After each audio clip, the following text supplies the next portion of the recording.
Cam Scadaboo ran his 40. It was faster than Xavier Restrepo's. People keep talking about Emeka Egbuka. Lots to cover in the big board. Davis Mattek and Pat Kerrane. Let's get after it. It's Short King Summer, dude. It just feels like no one in fantasy sports ever learns anything. Does he mistime it, or is Brock Bowers just a grown man? Brock Bowers is just a grown man. Dare I say, Rich, football might be back. In the words of Lane Johnson, this offense looks constipated. It's Short King Summer. All right, Kerrane brother, we are here again on a Friday. We are going to continue drafting in the big board. We did our rookie mock draft yesterday on ship chasing. It was actually very enlightening to me doing that exercise, actually gaming it out instead of just doing ranks. I changed my ranks as we were going. Yeah. I will say Tweak one them, thing but that I've probably never said before about rookie drafts. Actually makes total sense to start trading down. Most of the time in rookie drafts, you're always wanting to trade up and get ahead of the tier, or if your room disagrees with the you on a exception of tier. Ashton Jeanty. If someone is looking to trade off that pick, yes, you pounce. Do not let yourself get psyoped into. Yeah. If you have the number 2, start sending the guy with the number 1 or the girl with the number 1 the propaganda that Amari Hampton's really all kind of the same. He's kind of he's gonna go 10. He's gonna some NFL teams have him some first. NFL teams. Yeah. I think you definitely should do that because this is kind of neither here nor there. But one thing that is under discussed about Jeanty is the pass catching, because Boise State was so good his final season, just kind of honestly a happy accident that Boise State ended up being good enough to make the college football playoff. So they were able to just run the ball a lot. They were kind of able to control games. He got 49 passes as a true sophomore and was very good at doing it. This is not he'll get to the NFL and learn how to do it type thing. He's just a good pass catcher. No, yeah, I mean his final season his final season he did not really catch any passes. He had his yards per route run in his final season was 0.54. So you're like, is that, is he not really, is he a 2-down guy, Yeah. But he had 374 attempts. I've heard that used as a minor red flag that he's coming off just that high usage of a season. Well, he only caught 23 balls, but I mean, dude had basically 400 touches. He had 397 touches in that season. That contributed to them not throwing to him more. They handed it off to him 374 times. The year before, he had 220 attempts. So still a lot of work. That's when he caught 43 balls. And in that season, he had 3.19 yards per route run, which is absolutely elite. So I kind of view it as we saw 2 different flavors of what he can do. He was an elite all-around, weapon in 2023. Yeah, we got to see what it would look like with him on the Ravens, and we got to see what it would look like with him on the Raiders. We got to see both versions of it. Yeah. He did his little Derrick Henry. He was mini Derrick Henry, and he was mini McCaffrey as well. I guess it's kind of the same size McCaffrey the year before that. So yeah, the dude. Truly, we're nitpicking with him. If you have a chance to get Jeanty, congratulations. Yeah, and I would go so far as to say I would do these crazy packages for him. That I would do a CeeDee Lamb style package for him, because I expect him to both hit the ground running and outscore. I think he could very easily outscore Saquon Barkley this year. Now, if they ban the tush push, I mean, if we ban the tush push, man, Saquon Barkley 101 with the ball. I mean, what would Saquon Barkley's points per game be if you gave him 10 1-yard touchdowns? Yeah. I mean, it would. He already shut us up, so I don't even want to consider that. Yeah, I don't even really want to think about it. But this is if you have a team where you're pretty set at quarterback, would you cash in the Patrick Mahomes chip for Jeanty? Yeah. Yeah, Yeah, yeah, I would I too. would. I would cash in. I wouldn't do Josh Allen because I Allen's wouldn't do scoring is Allen. so good. I mean, Yeah, Allen's the 101. I don't think Genty's the super flex the boy from 101. Buffalo, as Ray The told us, boy from the boy Buffalo. from Buffalo. Yeah, That was good. I think I had Jeanty when we did our exercise with Jacob. I think I ranked him the 111, just like I have him overall in a 112. startup. But I was Yeah. gonna say I think that frankly It might be too low. Might It be might too be too low. low. Yeah, I mean, like, if you could move from like Burrow and maybe get Genty and a little extra, that feels pretty good to me. I mean, obviously Burrow's awesome and still pretty young. He's 28, but he's coming off a really strong season. Yeah. This is as good as we felt about Burrow for a while. And, this is what 2 years ago he was going similarly in best ball drafts, but I think a little lower. So this is probably the highest we've ever drafted him.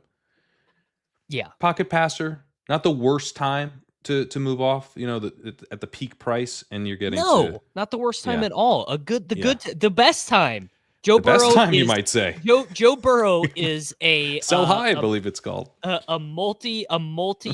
He's had multiple injuries. He's had the ACL and the wrist. Not a runner. I mean, it's pretty straightforward. And the other thing is, Kerrane, you know this about Dynasty is we are and fantasy in general is people don't count the thing until it happens. So we're all excited about Jeanty. We're saying all these things about Jeanty, and then he's gonna come out and maybe he'll have, I don't know, maybe 3 bad games where they like force in Roshan Johnson to play on third down just because or whatever. But then the first time that he does the thing, the first time that it's gonna be like, oh my God.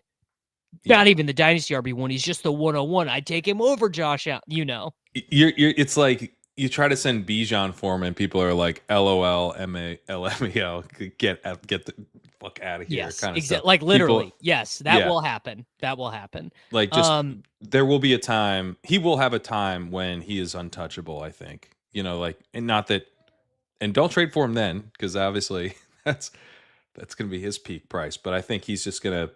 I agree. I mean, he's so exciting. He's explosive. He's so good at breaking tackles. Like he's gonna be a really fun watch. Yeah. The only thing that I've heard that it's like a legit negative is he's like not great in pass protection, and so you could see him take a year or two to kind of develop into. It took McCaffrey 2 years to develop into a fantasy monster, right? It could take him a couple years. You could see him lose some snaps with like a Dare Ogunbowale type or whatever, a guy who's literally in there. Like a Roshan. Yes, literally like a Roshan. Like if he does get drafted by the Bears, like literally would not be surprising to see Roshan getting, but 20% of the snaps or something. Totally. But we're mentioning Roshan for a reason, because his most likely landing spots are the Raiders, where he would have the entire backfield, or the Bears, where he would have Madison's the still entire under backfield. Contract. Or is Abdullah under contract? I think they have Mostert, and I'm not sure if they have. They definitely don't have Madison. He's on the Dolphins, I believe. That is correct. That is correct. He is a Dolphin. But I'm not sure about Abdullah. Yeah. But I mean, Jeanty would dust everybody. But I think in Chicago, I think like Swift and Roshan would like rotate in on like pure passing down. I think if the Bears take Hampton or Jeanty or Travion or Judkins or any of these guys, I think Swift is moving on. I could see that. I could definitely see that. Because Swift also this is really deep down the weeds before we even get in draft, but Swift thinks he's really good. So he's not just going to be like, totally chill, Ben. Totally chill that we just had drafted Ashton Jeanty. I'm happy to. What do you think the relationship's like? Do you think he's like, hey Ben, you gonna replace me again? Just kidding. You shipping me out? Ben Johnson is like pleading with DeAndre Swift. I'm begging you, man. I'm begging you to please, just break a tackle.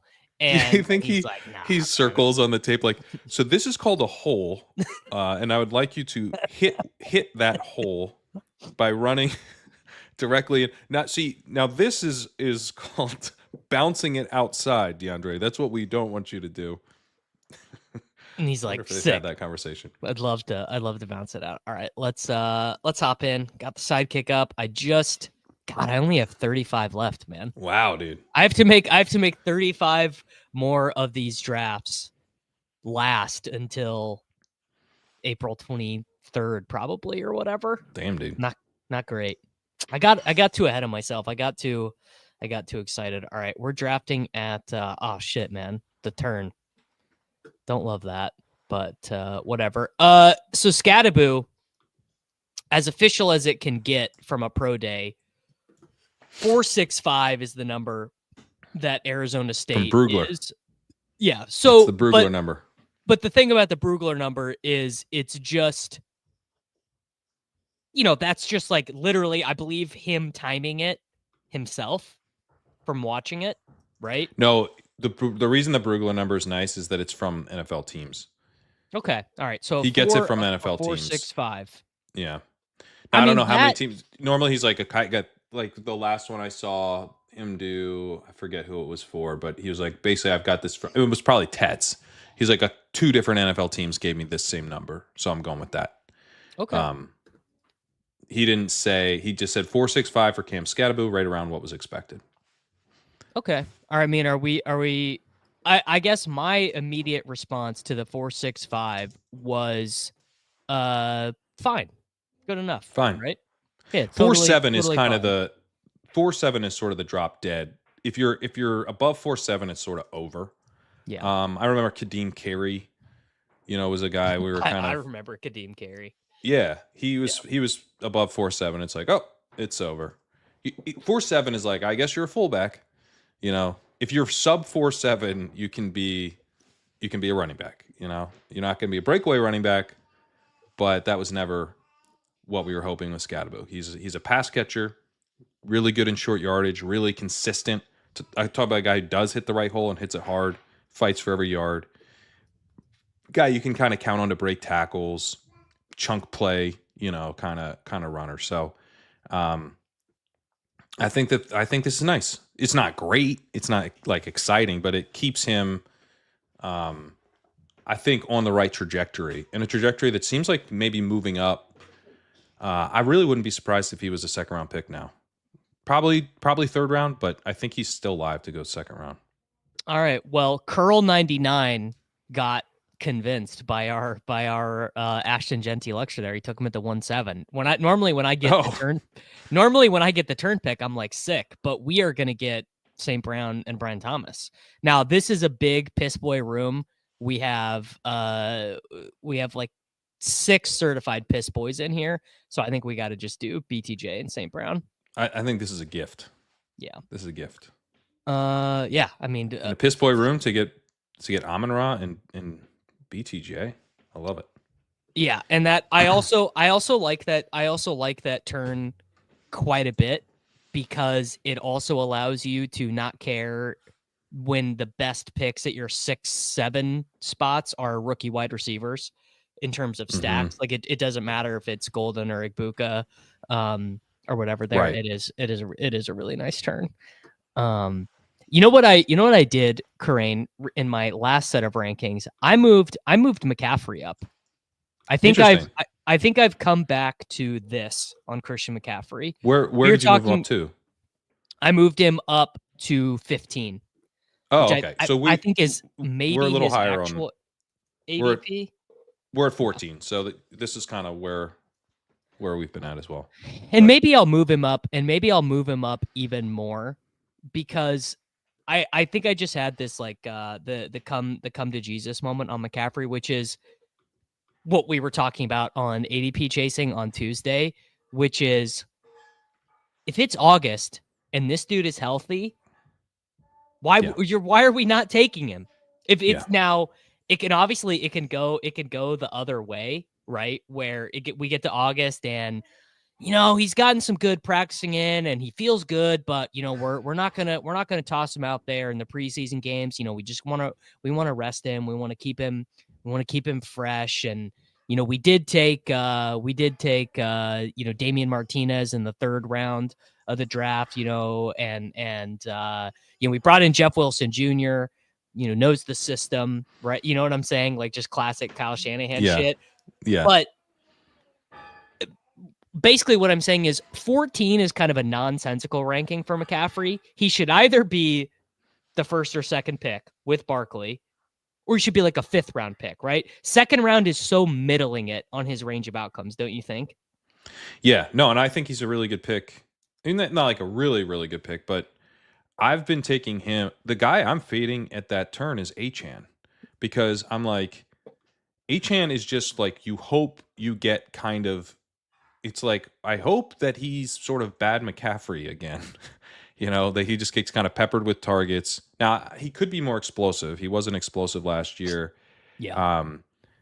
And a lot of that's related to the offensive line. But like that offensive line still kind of sucks.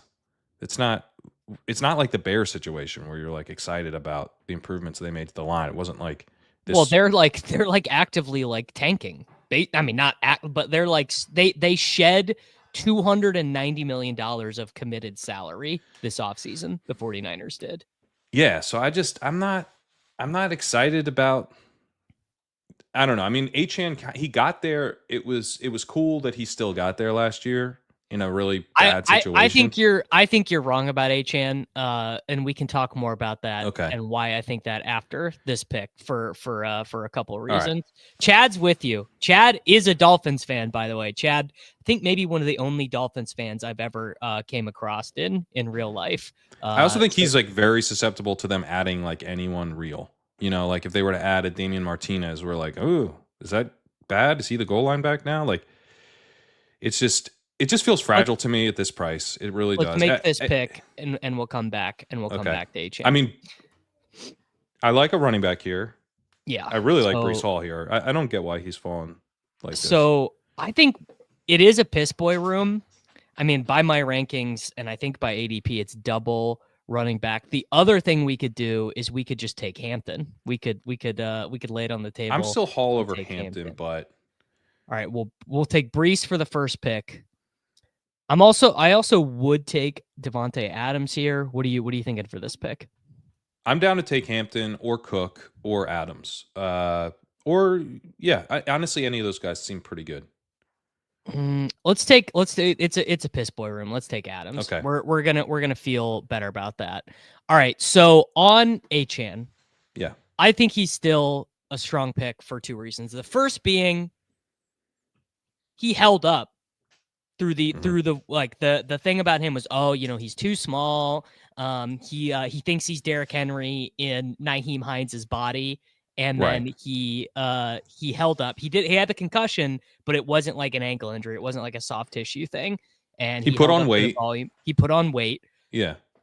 So I just think that's clearly good, right? He held up. He scored a bunch of points, even if he wasn't efficient. Yeah. We actually don't get points for being efficient.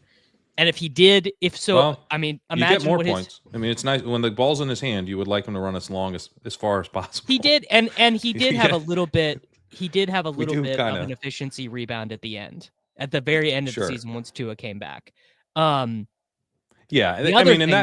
what a terrible plan. This team is just horrible at planning for Tua's inevitable missed games. Zach Wilson's now the plan, and it's a better plan than last year.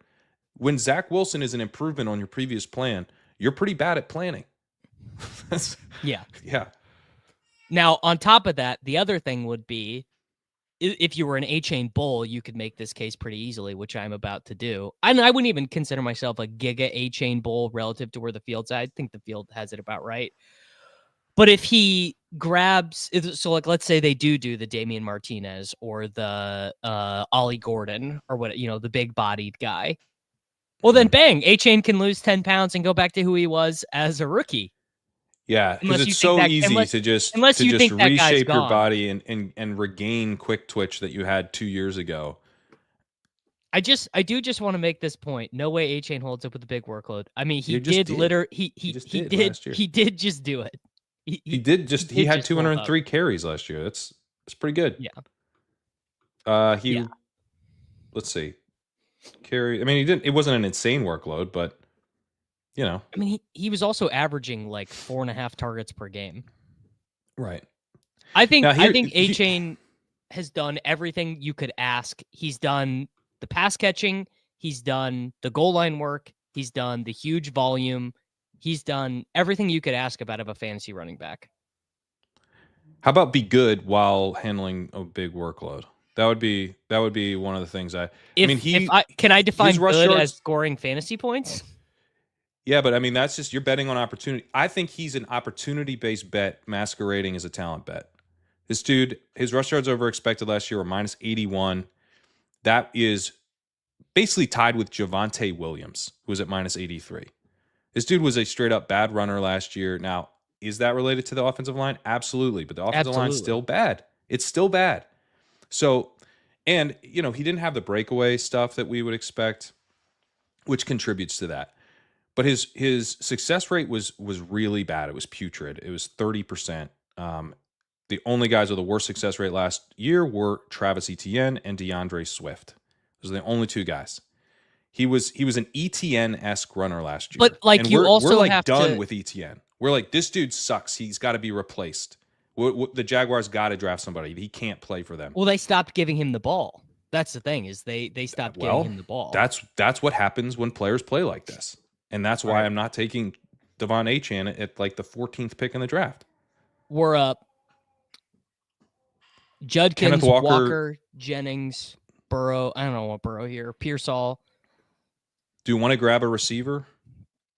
I think we want to grab one receiver. Yeah. Yeah. So we might as well grab Jennings. All right. We'll do Jennings. I think there's a chance we get to the end of the year and we like, oh my God, we were taking the journeyman 29-year-old Jennings over Pearsall like hilariously bad. Jennings is either like a league winner or the dumbest pick we've ever made. Dumbest pick you've ever made. Yeah. I'm down with either running back. I probably have more Judkins than Walker. I don't know who's a better fit with probably the rookie with Brees. Right? I think Judkins is probably a better fit for the team. Yeah. All right. So there we go. And we've got Goff, Lawrence, Stafford, and Purdy set up. So that was pretty good. Yeah. Basically, I think Achane has like 3 outs, and the only way the fade works is if they stop giving him the ball. Like, if just whatever the path is, whether it be due to efficiency or Jaylen Wright is great, or they take a guy in the second. But I think the only way the fade works is if they stop giving him the ball. Well, I think the fade works nicely as long as they stop giving him the ball specifically by peppering him with receptions, because that's how he got there last year. He had 78 receptions. The year before, he only had 27 in 11 games, and I played a lot less. He was a much bigger part of the offense last year. I thought we wanted our running backs to get receptions, Pat. Now you're telling me that's bearish. I'm not saying it's bearish, but again, I'm kind of reiterating my larger point, which is that he is an opportunity-based bet in a lot of ways. The reason we're excited about him is because he managed to get a lot of volume last year, and I'm not sure that volume repeats. When I look at like how good of a receiver was he? We had 1.45 yards per route run, which is solid, but it's kind of like James Cook, right? Like, who is he? Is he a Kamara? Is he a McCaffrey? No, I don't think he is. He is a receiver. He's fine, but he's not like his difference-making weapon in the receiving game. He just had a chance to show that he was, and he was good. But a lot of the way that he was generating points was just because we give out points per reception, or half a point at least. So I mean, look, if he was going in the third round, I wouldn't have an issue. It's that I think he kind of filled a hole in their offense, that Jalen Waddle being shitty. Yeah. And the line being shitty. Yeah. He and Jonnu was a part of it. It was like, let's get the ball out as quickly as possible to Jonnu Smith and Devon Achane and let these guys make plays after the catch. We can't get the ball downfield to Tyreek Hill like we used to. Now, related maybe to him, or the fact that they can't protect, and the fact that they knew they couldn't protect. And so it's like, are we going to let Tua take hits? We cannot let him take hits because he's dealing with all these concussion issues. We can't lose him again. we can't even take the chance that he takes a hit. So let's get the ball out as quickly as possible. That could, I mean, Tua's still there. The line still sucks. They could pepper him with targets again. But especially before the draft, when I don't know, like, could they bring in an RJ Harvey? Could they, day 3, someone lands in their lap that they're excited about as a compliment to Achane? Like, given the inefficiency we just saw, pre-draft, it feels pretty fragile. And maybe he doesn't have a ton of upward mobility. If like we're thinking basically about this none. As like a CLV game. Yeah. Yeah. He gets through it clean. You know what? The only thing that could make him go up would be if they literally took like 7 offensive linemen. Yeah. Just like every time, and the Miami Dolphins select a guard from Minnesota. They select a tackle from Texas Tech. Like it's just that would be the only thing. As Lute's points, it would be hilarious if they drafted Tuten. I mean, if they we would be laughing. It would be hilarious, but yeah, it would be really funny. If they did that. All right, we are up in 3 picks. We have got Brees and Judkins, St. Brown, Brian Thomas, Devontae Adams, Juwan Jennings. I think we probably have to take one of our quarterbacks here. Do you want Purdy or do you want Goff? Probably Goff, given that we have Amon-Ra. Okay. Just like makes that's like we'll a more Goff. I mean, there would be some chance he would come back around to us at 108, but probably not. I don't mind just taking care of one of them. Yeah, I agree. Best wide receiver is going to be Jalen McMillan, Khalil Shakir, Rashid Shaheed. I think we can wait on wide receiver 5. I would be for Warren here. I'm kind of gravitating back to play the hits. Play the hits, Pat. One of my original loves. Yeah, I just play the hits. With Warren, I think he could easily end up in a timeshare, and I think that's what I expect. I expect him to be in a timeshare with someone not yet on the roster, but they just traded their 2nd round pick for DK Metcalf, and I don't think they take a running back in the 1st round. Now they have in the past, and they could again, but they're in sort of a potentially no man's land if Hampton goes as high as it looks like he could. So now maybe they take Hampton. If they take Hampton, that would suck for this pick. But if they instead like wait till the 3rd round and take, I don't know, Caleb Johnson, that's bad. But Warren's going to have a significant role. Caleb Johnson, I was just listening to Todd McShay talk about his pass protection, and he was like, it's rough. Like, it's a problem. Hampton? And he didn't catch any passes. So yeah, Warren would just be like, he would just own the 3rd down stuff, any kind of receiving, any 2-minute drill stuff. That would be all Warren. So, and then you have the upside that doesn't happen. So I'm kind of talking myself back in. Yeah, I'm going to put the chances that the Steelers leave this draft without an early down rusher at sub 5%. But where is the rusher drafted? So we were talking about this a little bit on Ship Chasing yesterday, and I think it's going to be hard for best ball drafters to imagine because it's going to be putting us outside of our comfort zone. Some of these teams are going to correctly look at this running back class and be like, wow, there's just no reason for us to take a guy at pick 64 when there's a guy we have graded as the same tier of him who's going to be available at pick 150. So these teams like Damian Martinez, I don't know, who are some big bodied guys, Ollie Gordon, yeah, just whoever it might be. All right, we're going in the 5th round. And Kerrane, you and I, we're so used to 5th round picks, like 5th round pick, that guy's not even gonna make the team type analysis, like this guy does not. Right.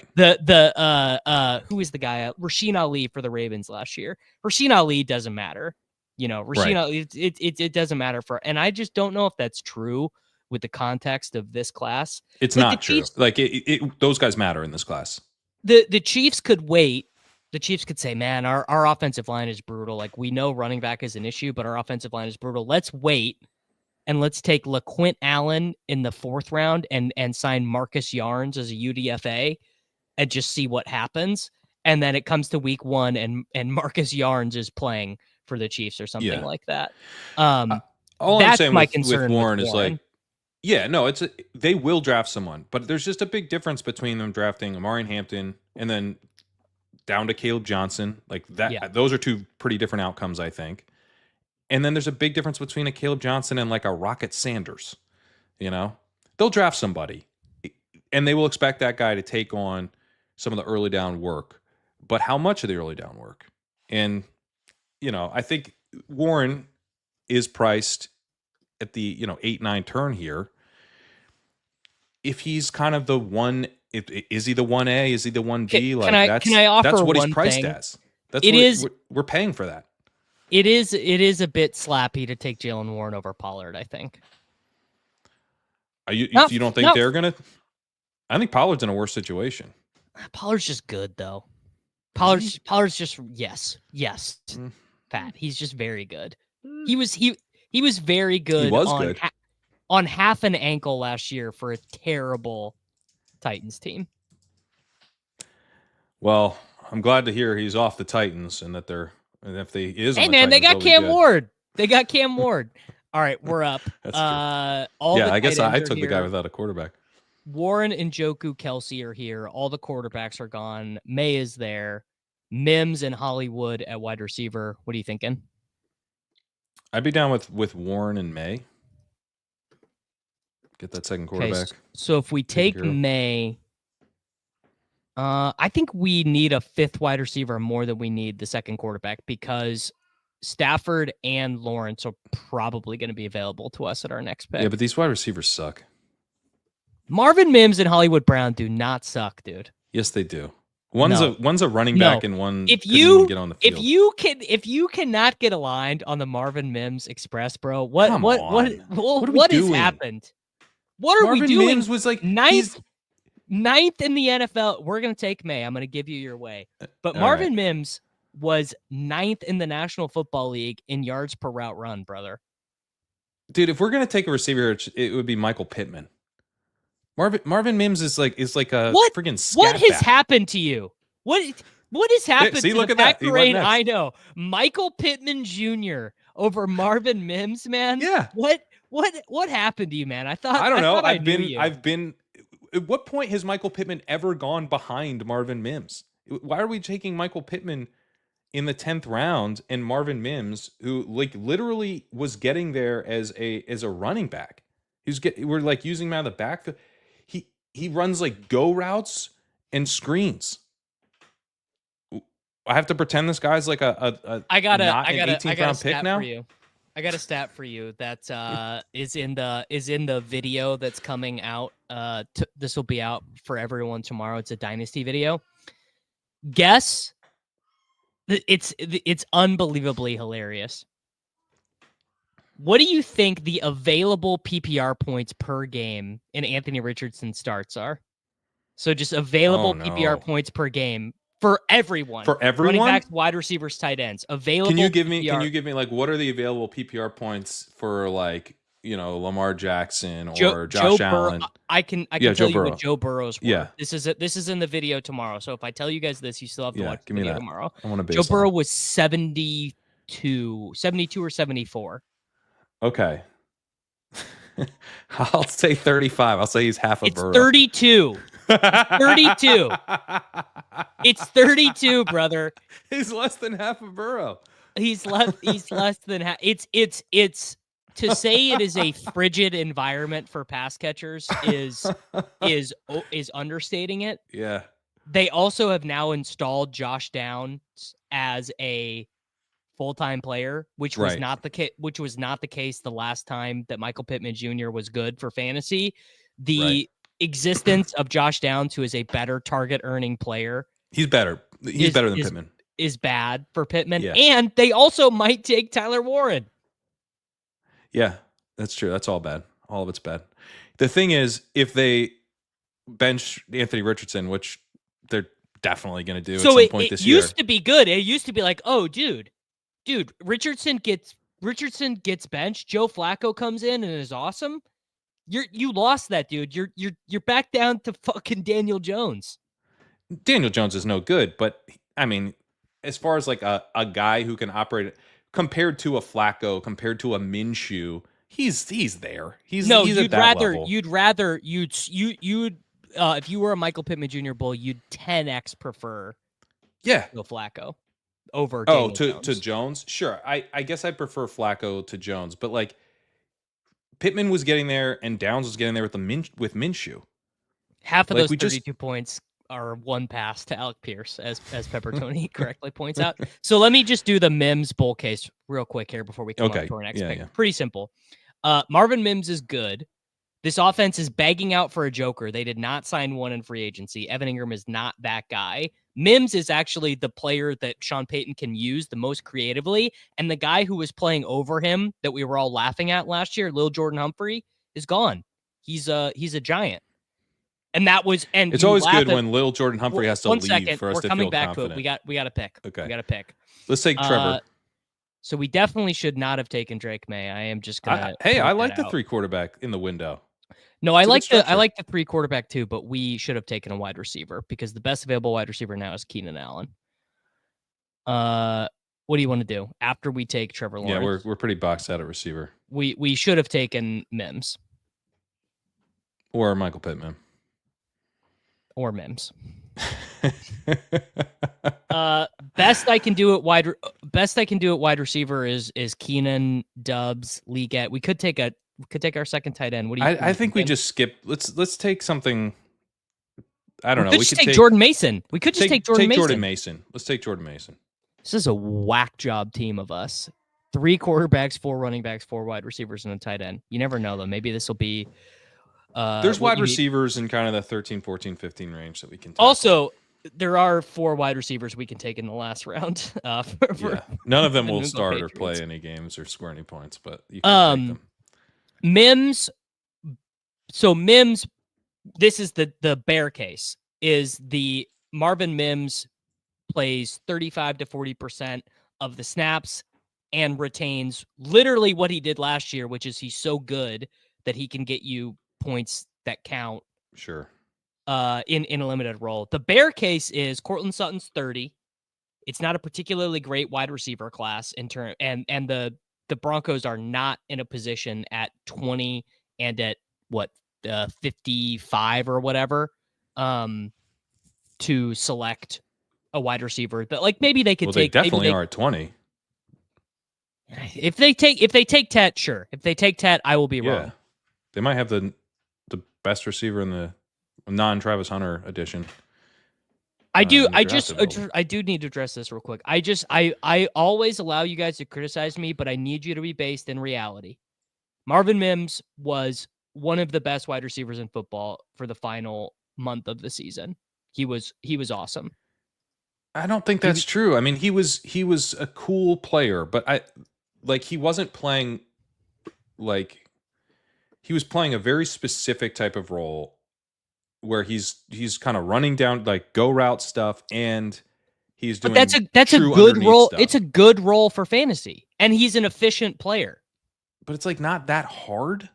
Like you have to be fast, and you have to have a coach willing to utilize you out of the backfield. Like those and are the two things. You have to be good.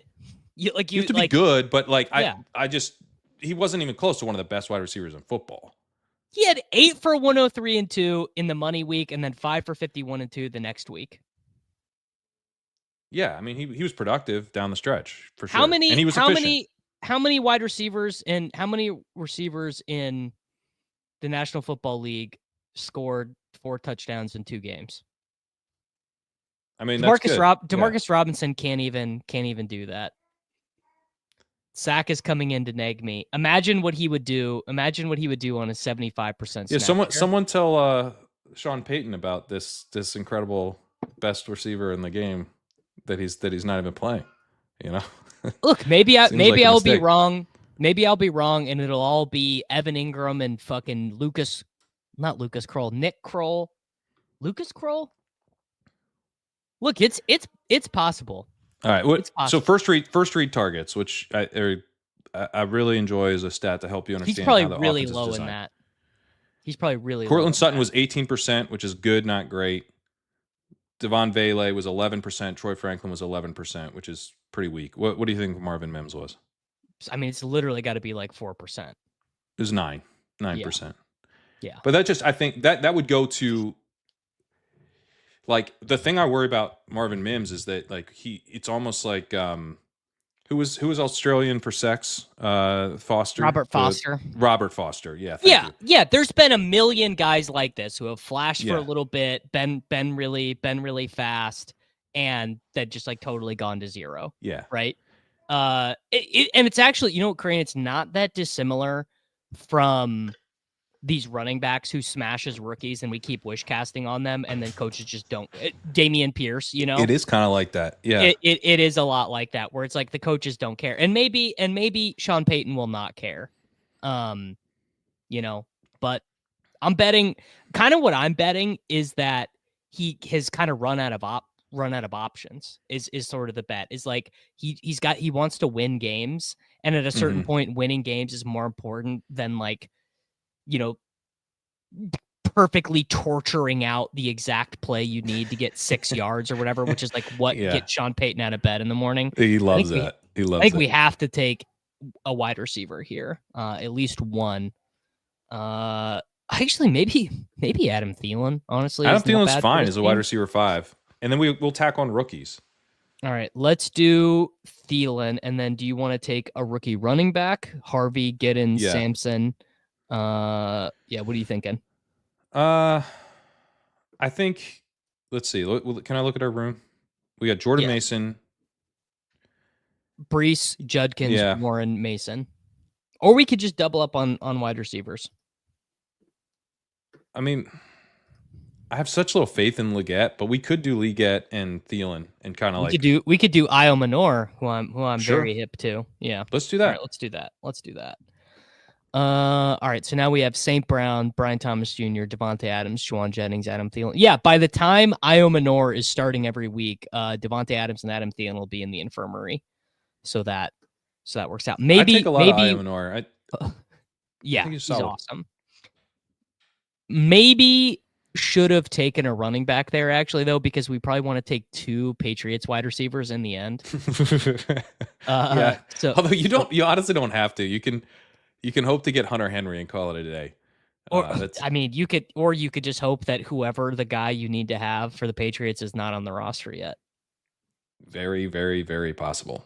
I think the only thing that is confirmed on the Patriots depth chart right now is that Diggs and Douglas and Hunter Henry will be on the field. Anything from the backup tight ends not on the roster.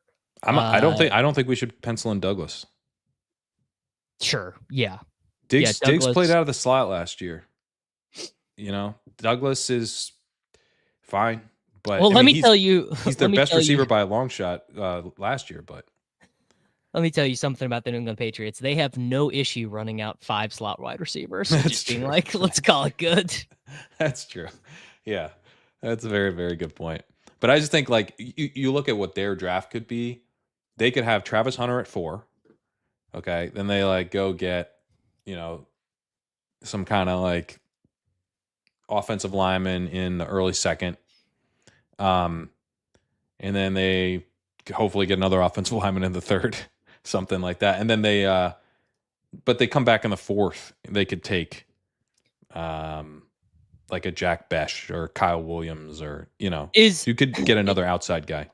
Is Matt Collins' deal even such a deal that, like, he's like a lock to make the 53? I think that when you see a guy like Matt Collins get signed by a new regime, and Matt Collins is like so specific, he's an X. Yeah. Matt Collins is there to play X. I think he could obviously get replaced in the draft, but I don't think that like they're planning on not having him be, you know, a 50% route participation type guy. Tyquan Thornton, buddy, is a Kansas City Chief. Yeah. Gotta learn. Yeah. I'll tell you a guy I'm completely done taking is Kayshon Boutte. Yeah, I'm done taking Boutte. But that's because I think Hollins would probably be taking that role, the Boutte exactly X role. Yeah. Yeah. or someone in the draft, or Trey Harris or Jaden Higgins or whatever. Yeah, exactly. Yeah. Yeah. But they could easily come out of the draft with like their new 3 wide receiver set is like Travis Hunter and then like a competition between, Mac Hollins and whoever, whatever they're able to get in the 4th or 5th. And then Diggs in the slot. And Pop Douglas is kind of like your number 4. He's going to play, but like he's like a 40% route participation type dude. He's not that good, That's kind of the issue. I mean, the issue is none of them are that good. Yeah.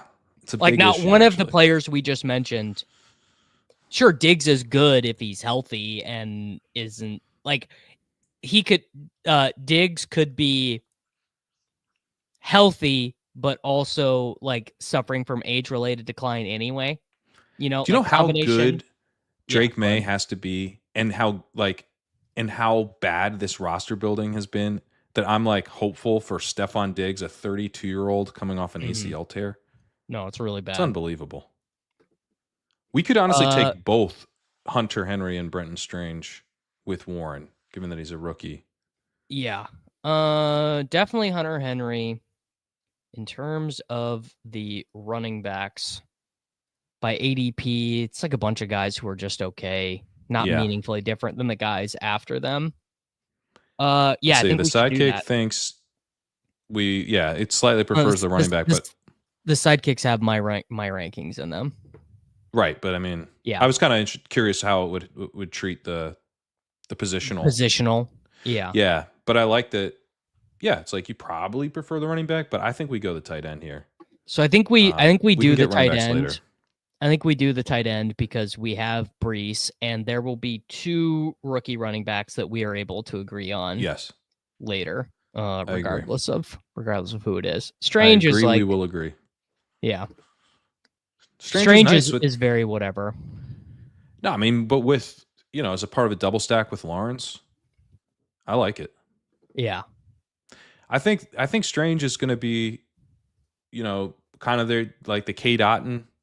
They're going to be. He's plenty good enough. They're just like comfortable with him blocking and being the traditional tight end that they're looking for there. I mean, Hunter Henry is a little bit of a give up pick. Like you just got to take it because he correlates there, but it's not gonna. I guess he could score a lot of touchdowns. I think he could score a lot of touchdowns, man. He could, but I'm like Diggs being healthy and available and being Stephon Diggs and like complaining in the locker room definitely takes away the chance that he's not going to lead the team in targets like he did last year. I don't. No, he won't. But he could definitely. May trust him.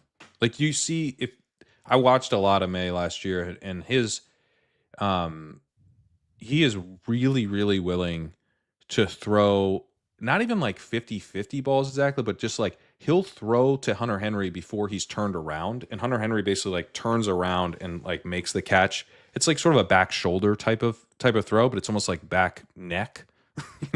He's like throwing it a man who's turned around, and then Hunter Henry kind of comes back to the ball. It's like timing, but he's just like willing to. He has that connection with Henry.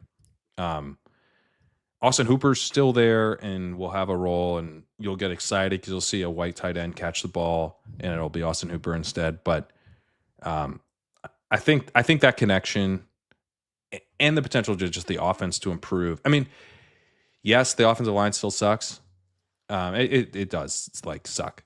But McDaniels is such a massive upgrade from what they had with Alex Van Pelt. Isn't that crazy? It is crazy, but I mean that McDaniel is such an upgrade. It's definitely bad that you got yourself in a position where McDaniels is a savior. But dude, I mean he's going to come up with intelligent play design, and that they didn't have that last year. They really didn't. So yeah, no, it's very real. Did you see the report yesterday that Aaron Rodgers is thinking about taking a gap year? What a dickhead. He's just the biggest dickhead. What is he? What does he hope to accomplish? He thinks that if he floats, that he might not play for a year, that it'll make the Steelers want him more.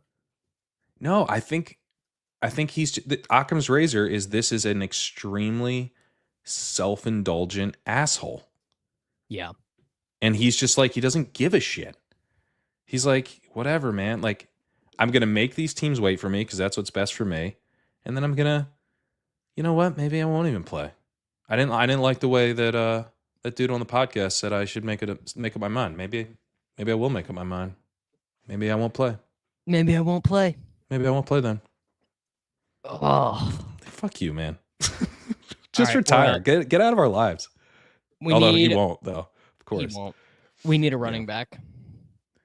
Probably let's two, see. actually. Brashard Smith, totally fine pick here. Brashard. Yeah, Look at actually, that. Top of your ranks. We could probably take two rookies. Both the Kansas City guys are there. Jaden Blue, Rocket Sanders, or we could take another wide receiver. What do you think happens with De'Ami Brown and Gabe Davis? I think Gabe Davis is better than him and will play more than him, actually. I'm down to take Gabe Davis then. All right, we'll do Gabe Davis. So like the Rodgers thing is just like, it's not going to be any different than Russell Wilson, playing with the Steelers. Like, it's not like organizationally, they can't think like, oh, Aaron Rodgers, yeah, we're going to win a Super Bowl, I think they do think that. He can't move anymore, man. He cannot. This roster's move. Like older. They made the playoffs last year with Russell Wilson tailing off. Look, there's two things here.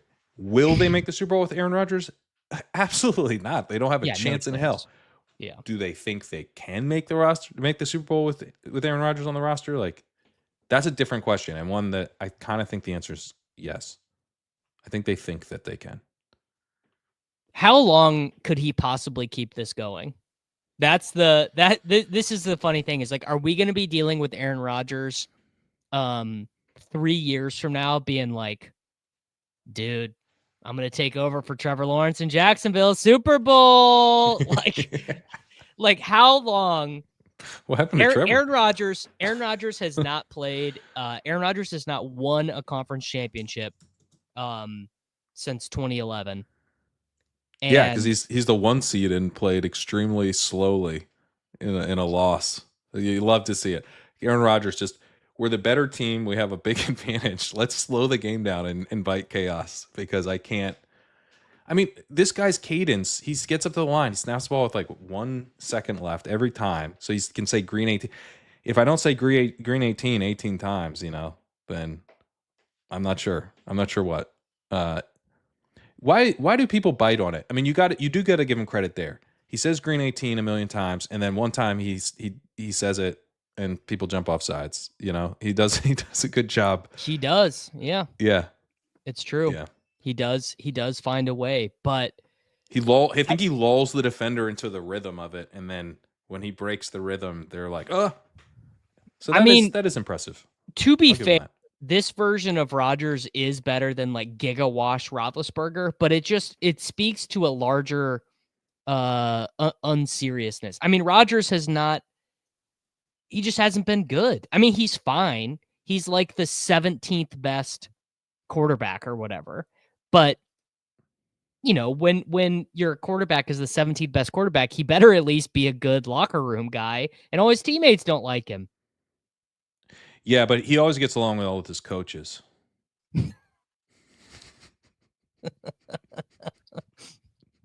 Yeah, it's like I'm not saying oh, Aaron Rodgers is dust and you can't like, if Aaron Rodgers was like a really likable, good teammate that everyone liked, sure, sign him, give him the money, you know? But can you scroll up on the sidekick? I want to see the top guy here. Yeah, I don't think we do Booty. No, I think we do. I would honestly do Hollins over Booty. What about Curtis Samuel? He's technically on the Bills still. I don't think he really plays. Or, God, this is dark. What about a running back? Let's look at the running backs. This is too dark. Little ETN. Yeah, little went. ETN's fine. All right, little ETN. Now we need a wide receiver. I do Matt Collins. Yeah, let's do Mac. Actually, you know what? Up. This is a team that kind of needs something like this. I'm not really drafting Deontay. Are you? I'm not really either, but I did just scroll his name. It's like, man, we just need a shot in the arm. Okay. We got Io Minor. He's the shot. He's the shot. Okay. Mac is a little stack. All right. We have got Jared Goff with Amon-Ra St. Brown, Drake May with Hunter Henry and Matt Collins. What if that's what you need? Trevor Lawrence with Brian Thomas Jr. and Gabe Davis and Brenton Strange. Brees Hall, Judkins, Warren, Jordan Mason, Brashard Smith, Little ETN, St. Brown, Thomas, Devontae Adams, Juwan Jennings, Adam Thielen, Alec Io-Minor, Gabe Davis, Matt Collins, Tyler Warren, Hunter Henry, Brenton Strange. That's a pretty good team. It's a pretty good team. Perfectly cromulent. It's nice to have some stacks, you know? In the big board, it's hard to stack. And we have 3 quarterbacks who are all stacked. And 2 of them are double stacked. Now, one of the double stacks has Matt Collins and doesn't count. Still technically a double stack. Not clear if Gabe Davis counts either, really, honestly. Well, I actually didn't count him. I counted it as a double stack, and we have Brenton Strange and Brian Thomas. Triple stack would be Gabe. Yeah. Mason Rudolph season. I mean, my God, man. That's out there. Mason Rudolph quarterbacking the Steelers is definitely out. I mean, I will say this. I would definitely, regardless of attitude or anything else, I would definitely rather have Aaron Rodgers quarterbacking my team than Mason Rudolph. Would you rather have Aaron Rodgers for a year or be forced in a position where you just go ahead and take Jackson Dart in the first round? Oh, Jay Dart, brother. Easy. Yeah. Not even close, dude. So maybe this is a blessing, you know, that Rodgers is going to take his gap year. I don't know if Mr. Dart is going to be available at 21. By the way, Aaron, you're literally 20 years too late for a gap year. I mean, that would be you're more than 20 years too. A gap year is what you do between high school and college, or maybe between college and grad school. He didn't say gap year. I'm saying gap year. What the reporting is that Rodgers said, I might just take the year off, but then come back. Yes, that is a gap year. Right, but I'm the one who defined it as the gap year. But you defined it correctly. The man is trying to take a gap year at 41. At 41, he's trying to take a gap year. That's called retiring. Just retire, bro. Just retire. No, he doesn't want to retire, man. He can't. All right. I don't think I'm ready for the podcast network that will be inflicted upon us once he does retire. I'm actually kind of pro him staying in the league for that reason. I wonder if he just says, you guys don't like me anyways, and I don't really like you guys anyways. Let's just get out of here. Yeah, that's kind of been his MO. He gets that people don't like him and he doesn't seek attention. That's the Aaron Rodgers way. No, he's gonna force himself on the ears of our nation. You want to know something that is just very frustrating is that I hated Aaron Rodgers before it was cool to hate Aaron Rodgers.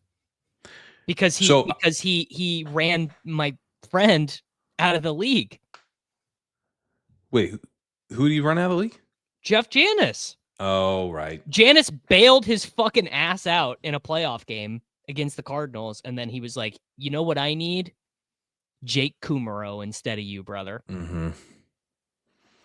We got the freaking 12 again, dude. My brother's a Vikings fan. Yeah. And he has hated Aaron Rodgers his entire career. And in a way that was to me, seemed like irrational. Yeah. My brother's a pretty rational guy, but I'm just like, why do you hate Aaron Rodgers? He's a douche. I'm like, come, dude, I haven't really heard anything about this guy. He seems fine. At one point, I remember pretty vividly, we were talking about Brett Favre and Aaron Rodgers, and is it 10 years ago, maybe more?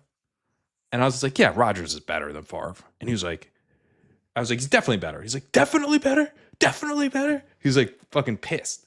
And I was like, damn, dude, strong feelings about Aaron Rodgers, a guy no one has strong feelings about. Well, here we are. He was right and he was early. No, the thing I just didn't know. is like Rodgers. It's actually a bummer of a thing because peak Rodgers was one of the greatest quarterbacks of all time, man. Yeah. He was so the quick release. WD7 just took Jeanty at 1-3, so we can't get him. Like peak Rodgers was it's literally unfortunate that he is so unlikable because he was so good, man. He was so accurate. He kind of was the first of the big scramblers, you know, like he was like he would keep plays alive forever. Man, he really scramble was to throw. so The scramble to stuff. throw, man. And his game is so aesthetically pleasing. And frankly, as a football fan, it's a little bit of a bummer to watch him because he kind of flicks it. He's got the little the flick of the wrist, nice. Man, is so good. And it's kind of a bummer actually to watch him at this age because he is so much less mobile. You know, he's just so less mobile that like it'll be a little. He won't take any hits now. I mean, he's won't take any hits. And someone apparently at some point told him to stop throwing interceptions or like about like he changed. No, this was always his fatal flaw, is that Rodgers won't throw interceptions. Like some of the stat stuff, I think Kevin Cole's looked into that, where like in Thomas and Neighbors is pretty sick. Yeah, we're gonna get the LSU start. I love it. Yeah, modern day OBJ and Jarvis Landry here. Yep. I think Neighbors would be the Landry in that. Yeah. He always was too risk averse because as I think Rotopat is the one who I first heard say this. The correct number of interceptions is definitely not 0. No. The correct number of interceptions would only be 0 if you had the best defense of all time and you led every game. But if you're down, 2 scores in the fourth quarter and your goal is to not throw interceptions, your goal is also to lose the game. So you're playing for a friendly loss. Rodgers definitely plays for friendly losses. Rodgers was definitely better than Favre, bro. Definitely better than Favre. I think he was better than, but Favre would play to win in those situations. Peyton Manning was another guy like this. Like Manning would throw interceptions when he was down. Brady was willing to do it. Brady would throw picks. I mean, you know who loves to throw an interception is Pat Mahomes. Let me tell you something about Pat. Yeah. But Mahomes is chucking it in garbage time in the Super Bowl. He's not trying to Rodgers, this is so true. Favre is the John Elway of Jay Cutler's. So accurate. Yeah, that's very accurate. Right. That's a really good one.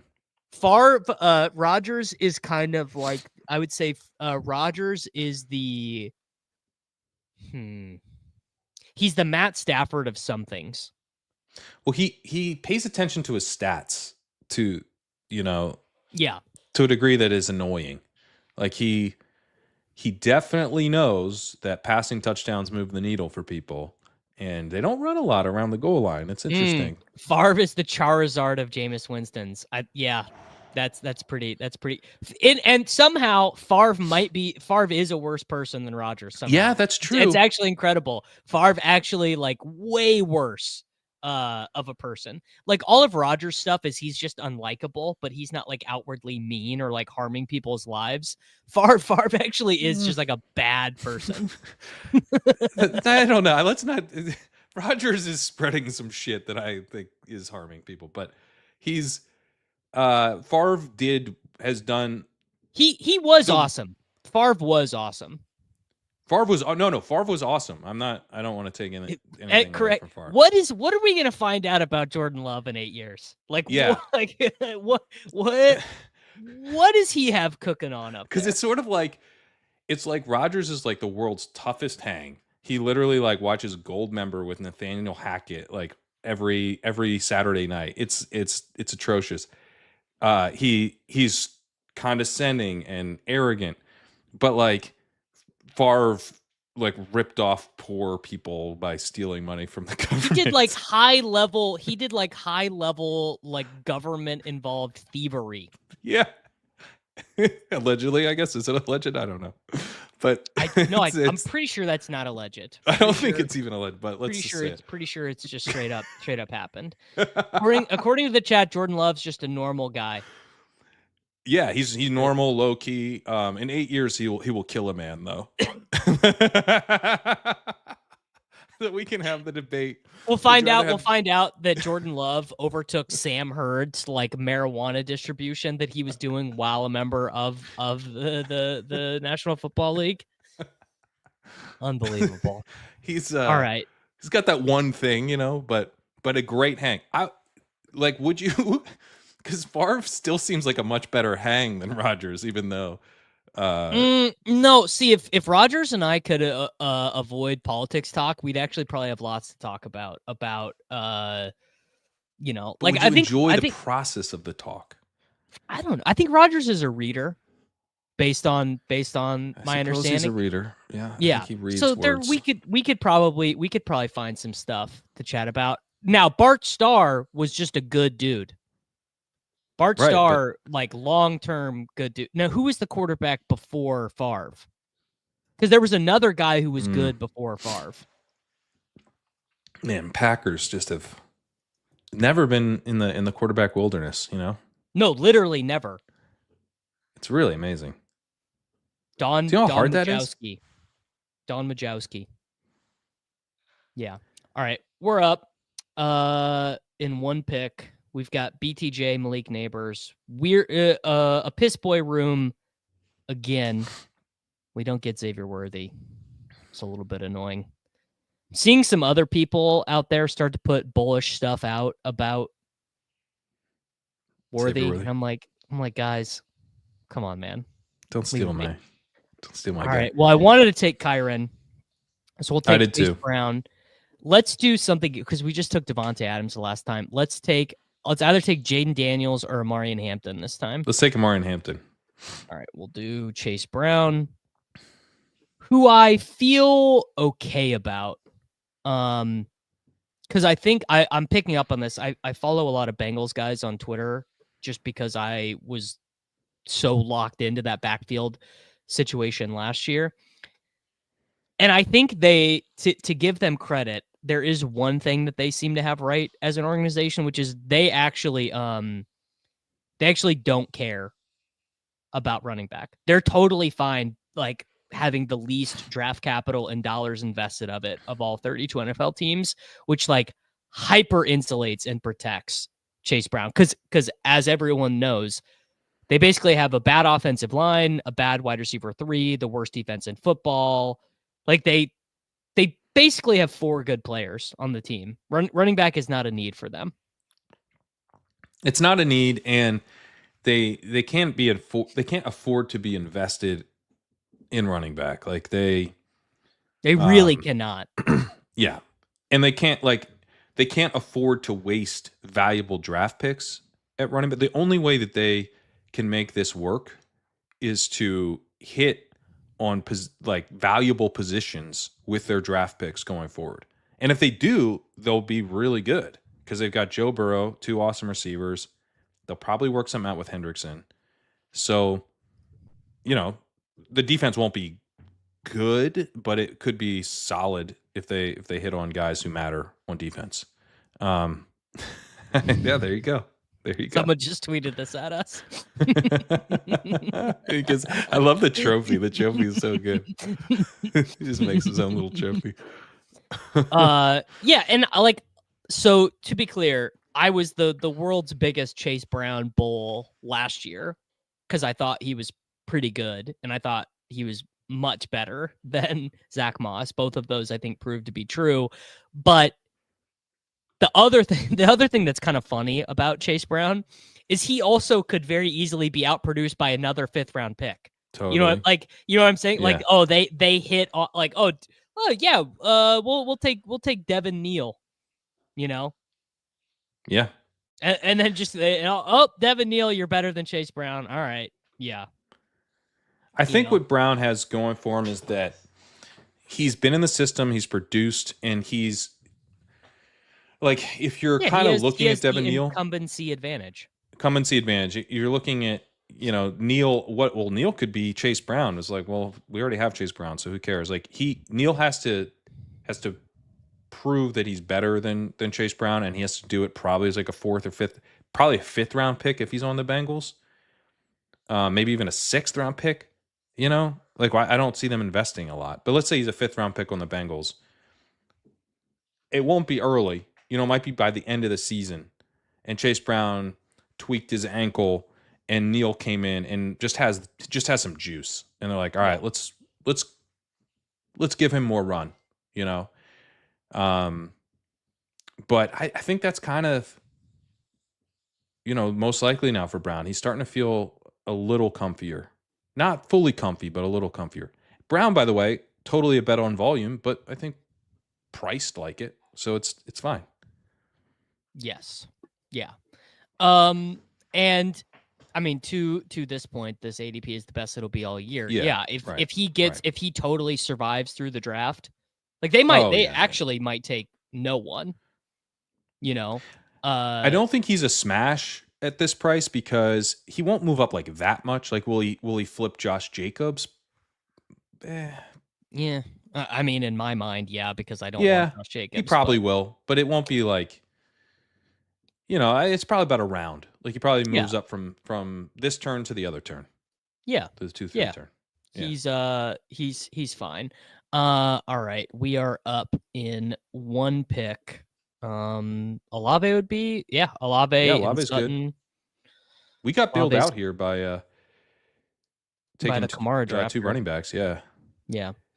Now we could do Pearsall this time. We could take Burden. Let's do Sutton. I don't take a lot of Knicks, but he tends to be on this turn. He'll be available at our next. He'll be available. Yeah. Wow, and we can even do the double, and we're gonna get to take Marvin Mims too, dude. Yeah, there you go. We can take Marvin Mims as a stack. I'll be into it. I'll do it. Yeah.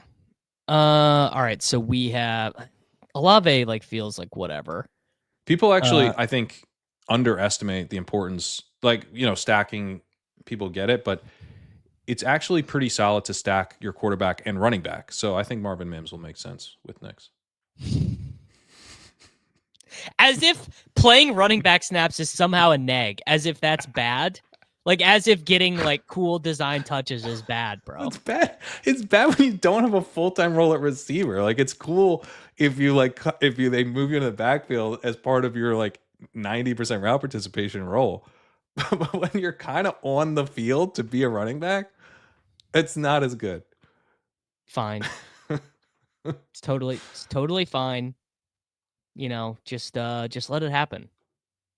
By the way, shout out to me. Shout out to you. Shout out to me for this is people. I'm over here looking at Cam Scadaboo's 40 and trying to plug in what his RAS will be now. Yeah. And in my article talking about Cam Scadaboo, I picked a 40, a 20-yard, and a 10-yard split from another player to throw in to make the point that this dude actually had good jumps. And so he's not going to have a bad RAS, even with like something like, let's just say a 4.65 40. So the athleticism that I plugged in for him was Samaje Perine, who had a 4.65 40. So I got the 40 exactly right.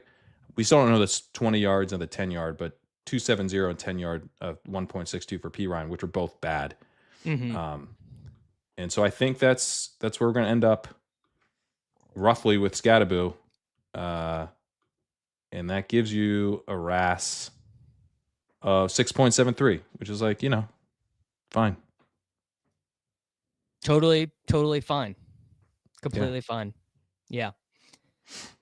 I mean, I was low on him for a while after he didn't do the combine. But like what's become clear is that I don't think the NFL is going to care that much. I think they don't care, man. Yeah, he's going to be a day 2 pick. Listening to Todd McShay about him, and he was making the case like, and his partner on that show, Steve Mensch, has done a lot of work for like Scouts Inc. and stuff. They both really like him. They both have him in the same tier as Caleb Johnson, and they're both kind of like, they're like, we have Caleb Johnson ahead, but I no issues with Scottaboo over Johnson. And we in the market right now have it as Scottaboo is kind of like kicking off the tier that includes like Bhayshul Tuten and Devin Neal and Dylan Sampson. I'm starting to feel like he's a pretty big value. I'm going to do a bunch of drafts today, and I'm hoping to get a bunch because, I mean, 115 or whatever, that seems pretty good. Early third round pick, and immediately has a role as like a short yardage guy who's getting a little bit of the receiving work, paired with another back, and then you're hoping he takes more over the course of the season. Pretty into that. It'll be really funny when some of these guys go to just like total log jam spots. You know, it's just some of them will just gonna happen. Crushed. Yeah. All right, we got one pick left. This guy should take Igbuka. I'm hoping he doesn't, because if he doesn't, we can take him. A guy I don't. Yes. Didn't. Yes. Okay, so we can take Igbuka. So our options are: we can take Knicks with Sutton. We could take Mahomes and set up Hollywood or Kelce, or we could take a running back. I would probably take Knicks here, but if you want to take Mahomes, no, I'm not gonna do it. Let's just do it. I'll have plenty of time to totally reinvigorate myself into the Mahomes industrial complex. What does that look like? What does that process look like? Oh, they draft behind the scenes there. Yeah, so they'll draft a tackle. Their first round pick will be an offensive lineman, and so I'll be like, all right, so they fix that. They'll take a pass catching running back on day 3, and I'll be like, all right, they're going to reintroduce the McKinnon role. Hollywood Brown will be healthy. Rashee Rice will be like, oh, he might be ready week 1. Rashee Rice knee, feeling great. He's cutting vertically.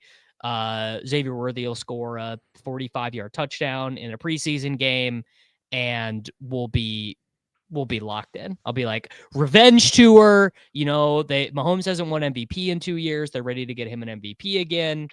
This is for sure Kelce's last year, so they got to get Kelce 10 touchdowns. Like, I'm sure Kelce. How close is Kelce to like all these different records? He's got to be like so close to like. That's true. So we'll start here, and that will be like, oh, Kelce is blank yards away from this record. He's blank catches away from this record. That's a good point. He's I don't know how far away is he from like the Chiefs all-time records. I was thinking tight end all-time records, but yeah, I need to oh wow. Yeah. He actually, so this is funny. This is impossible. He actually does not own the single season Chiefs receptions record. Tyreek does. All right. Career leaders in receiving. Oh, never mind. Kelce has all these records. They're all him. Kelce's already got them. They're all him by like a lot. By like a lot. But by like way more than you would think. Like, how many yards do you think Tyreek Hill had as a Chief? Like 8,000. Dude, not even close. I'm stunned. 6,600. Damn. Tyreek has fewer yards as a Chief than Dwayne. I almost said 7,000, but that seemed too low. All right, so then guess how many Kelce has for the Chiefs? Like 10,000? 12 fucking thousand yards. Jesus. 12,000 yards, 1,004 receptions, and 77 touchdowns. All right, so where's Kelce on this list? This is the all-time receiving yardage list. He's 28th all-time in receiving yards. Yeah, that's all players. He has a long way to go to get to Tony Gonzalez. That's 3, he won't catch him, yards. but he could get to 2 behind Witten. Oh, yeah, that's 13,000. Yeah, so like 1,000-yard season, he catches Witten for second all time, I think. If he scores Yes, if he scores 13 touchdowns, he can get to fourth all time. To catch to Gronk, he'd have to play another 2 seasons. All right, I want this because you've got this pulled up, I think, right? But do you have it pulled up? Do you have the all-time receiving list? Yes, Okay. I do. So for the tight chat ends. then. Oh, for tight ends. All right. Well, then, if you don't have the receivers, this is how many yards did Jerry Rice have in his career? And I'll give you second place all time is Larry Fitzgerald with 17,492. So what did Rice have? He's the only receiver with more than Fitzgerald. I mean, it would not surprise me if he like doubled Larry Fitzgerald up, frankly. Because didn't he have 1,000 yards in his final season for the Seahawks? Oh my God, I forgot he played for the Seahawks. I want to say, I'm going to look it up. You guys in the chat guess. I'm going to look it up because Jerry Rice played from 19. This is, how fucked up is this? You could have played as... He only had 392 yards for the we Seahawks. We have to pick real quick. Okay. But Mims is good. Let's do Mims, and then we did one. Which tight end do you want? Njoku, Kelce, Jonnu. Honestly, I'd probably say Jonnu. Oh, sorry, we're taking Travis Kelce. I was hoping you'd answer the right answer there. Yeah. Jerry Rice started playing football at 23 in 1985. I mean, imagine if he would have played in this day and age when he could have started playing at 21. Yeah. Final season, you could have played with him on the PlayStation 1. He started playing in 1985, and you could have played as Jerry Rice on the maybe even when did the PS2 come out? That might be PS2, man. Oh my God. You could have played Jerry Rice on the PlayStation 2. Jesus. And he started playing in 1985. Because PS2 was the Xbox 360 equivalent, right? Correct. Yes. Yeah. Yeah. I mean, I had an Xbox 360 until like a couple of years, until I finally just gave it away. Gave it away. He said, get out. No, what? Not the Xbox, not the Xbox 360. The PS2 was equivalent to the Xbox. Yes. Right? The PS1 was like equivalent to N64. Yeah. 360 was the following system. I mean, frankly, dude, like I get the Jonnu thing, but just if we're talking about ceiling seasons, doesn't it feel a little silly you can get Kelce in the 100s? Yeah, it does. Like, I've been back in on Kelce. Let's just be real about it, guys. I know everyone hates the Chiefs. Like, oh, they stink. They cheat. The refs. Kelce's so dust. Like, whatever. Come on, man. Kelce was, I mean, he was productive in his second to last game of the year, the conference championship game. He had 87 receptions last season. Yeah. Like, yes, that's a lot for a tight end.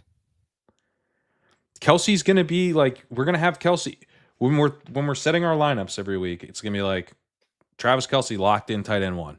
Like you just kind of set and forget tight end 1.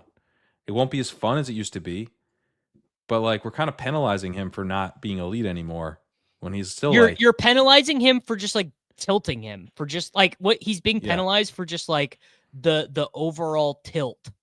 Just of like the like, I don't know, man. Maybe by the way, it was the divisionals, the third to last game. But dude had 7 receptions, 117 yards, and a touchdown in the divisional round of the playoffs. Yeah, while moving in absolute molasses. The week before, he went 8 for 84 and a touchdown. Yeah. I mean, there's just not that many tight ends who do anything like that. He had 14 in week 9. He had went 14 for 100. The week before, he went 10 for 90 and 1. Like, if you get, at this part of the draft, if you get like a stretch like that, it's huge. Huge. Yeah, I do miss the week where everyone was convinced he was retiring. I probably should have just been hammering him. I sat that week out because I was like, he's not Kelce anymore. So, like, I don't want to take a 0 for this dude. I actually don't think this will happen. I started thinking this. It's like Kelce's not going to be on a pitch count. He's not gonna leave his billionaire girlfriend to go play 42 snaps a game. I think if Kelce's there, he's there. What do you think about that? I mean, I don't the billionaire girlfriend, like he likes playing football. He likes playing football, man. But I think he would. I think he would be down. I think he'd be down for whatever. Like if they want to limit his usage a little bit more, I think he'd be fine. But like we didn't really see that. It's also a matter. It's also like, a matter of who comes off. Like, okay, so Kelce's not on the field. Who comes on the field? So you want to play Noah Gray that much? Like, yeah, Noah Gray's not really like he's fine, but he's not the heir apparent. You know. What I'm thinking is, sure, maybe he plays less than he used to, but he's still going to play like a Mike Gesicki level role at worst, and probably better than that. And so yeah, they like. His targets, if his route participation drops, his targets per route run will go up because he's going to be out there to catch the ball. Yeah. So I'm just like, if he was going in the 6th or 7th round, I would be talking more about the negatives, but he's going around pick 100. The funny thing about getting, hold on, we got to pick real quick. You want to take Trevor Lawrence again? Yeah. Run back the same thing. Trevor Lawrence, is Jake Ferguson gone? Let me check real quick. Okay, Trevor Lawrence or Dak and Jake Ferguson? Well, we have Brian Thomas, so I think you bet on what you already bet on. Yeah, Dak is just he's just a good fantasy pick. And then we can take a running back if you want. We could take Tuten, Javonte, Devin Neal, any of these guys. Tuten's fun. Sidekick says likely. Tuten feels the most fun. Tuten's more fun. Let's do that. Tuten's more fun. So the funny thing about like, oh, Kelce's so old, he's so slow, you're overpaying for all of it, is the truly elite, crazy good tight ends is that they actually remain relatively productive. Like Jason Witten retired, went to go do, what was it, Monday Night Football? He went to go do, right? Yeah. And then came back and had 63 receptions, 500 yards, and 4 touchdowns, which when you measure that against Jason Witten's peak versus what Kelce's peak is, you know what I'm saying? Yeah. Like, well, shit. Zach Ertz, you're telling me now, Benny says 90 receptions isn't saving him. I think he's on our side. I think he's saying he's not on a pitch count. He had 90 receptions.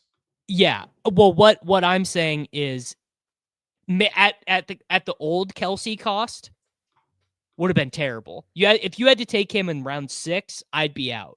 Round 9, like, guys, all due respect to Jonnu Smith, that was the most Gary Barnidge-ass season of all time. It was like such a specific set of circumstances. And I'm not saying Jonnu's a bad pick or you're an idiot. It's just that you're just making the Achane argument, by the way. This is the Achane bear case applied to a different player. Yeah, but I like Achane. Right. I like Achane. Right. This is what I'm saying. Yeah. You need to open your eyes. You're making the bear case. I'm allowed to. This is my own private domicile, and I will not be harassed. 10-second impression of Aiyuk out mid-year. I mean, Brandon Aiyuk is like a bad attitude player that the San Francisco 49ers don't want to have on their team, and like immediately regretted the contract the second they signed it. So that's what Hunter Renfrow is visiting the Raiders. What the hell? Why not? Now, is this a report? I haven't seen. I'm not seeing anything on him, but I just am assuming he's not going to be ready for week 1. I don't. Yeah, I've taken him a little bit specifically with 49ers stuff, and then I'll grab Purdy. So I'm like trying to complete a double stack when I have Jennings or Kittle or maybe even a triple. I'm just really investing in the offense or whatever. But like, I don't think he's a very good pick right now. I mean, I'm going to keep it an absolute buck with you guys. I don't like Aiyuk to begin with, but the fact that Peter Overzet and Chess Liam were my opponents for the Aiyuk thing meant like I would just take whatever I could to shit on Brandon Aiyuk because the two people pushing back on me were Peter and Liam. So it's like there's nothing he could do to overcome that bias from me personally.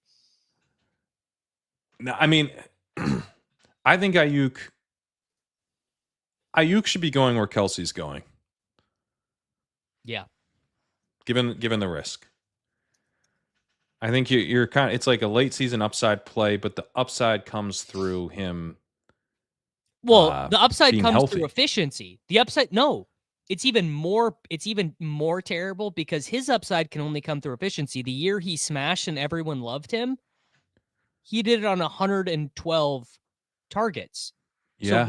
So the efficiency, the smash has to come through efficiency. So that means he's got to be healthy. That means that he's like, means that he has to be efficient. It's like, I don't know. We got Pearsall, we got Jennings, we got Kittle, we got McCaffrey. You know, I don't know, brother.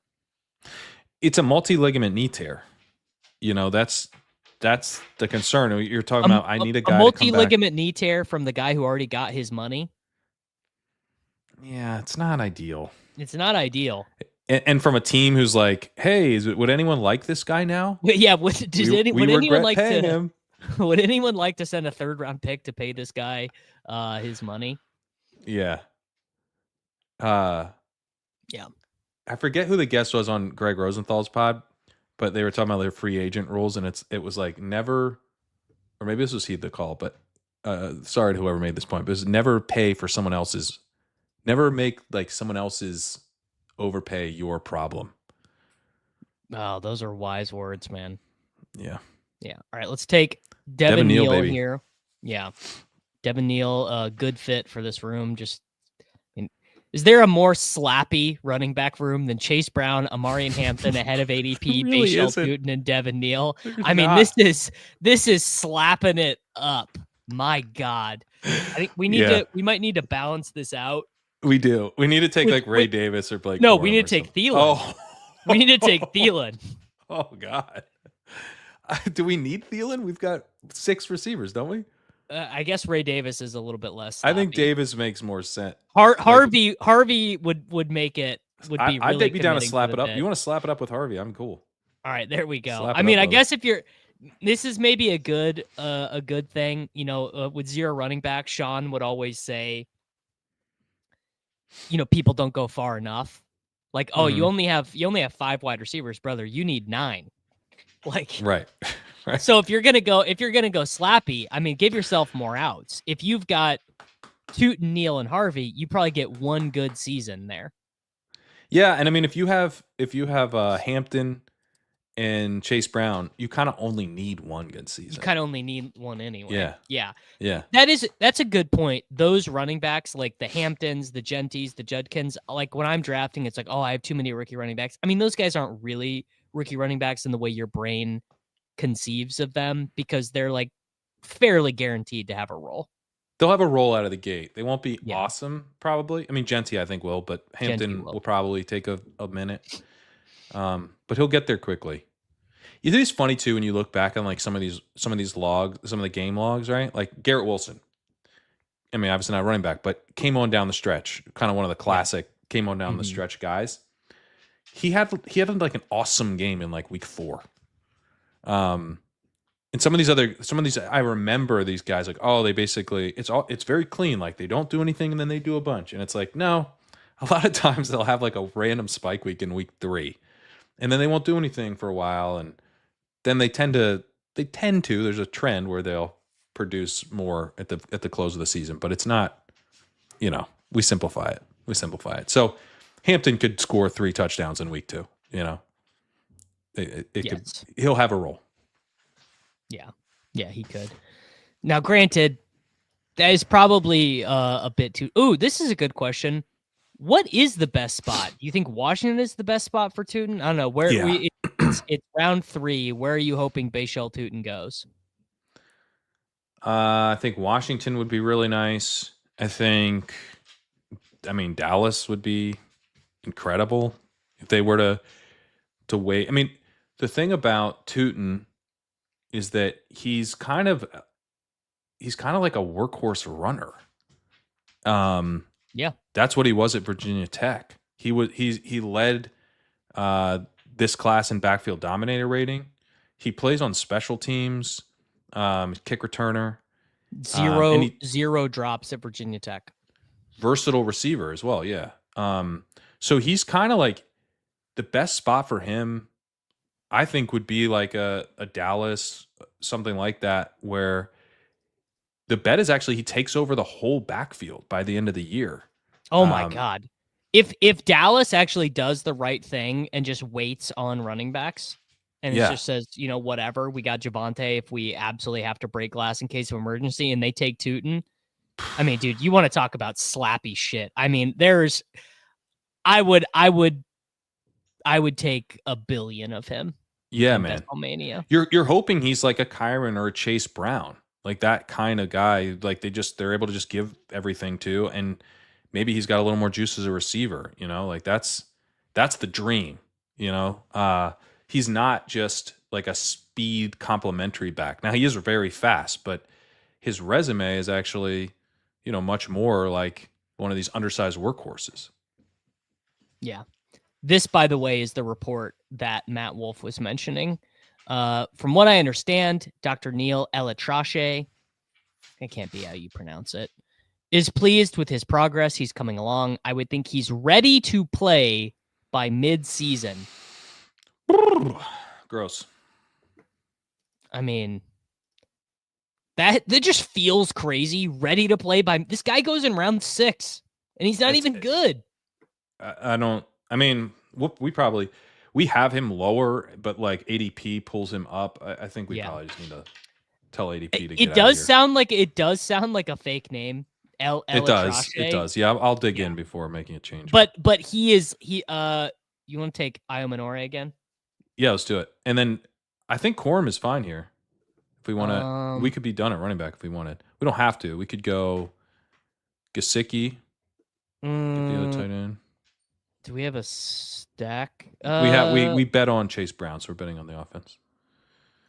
Yeah, we'll do Gesicki. He is like a well-known surgeon, actually, and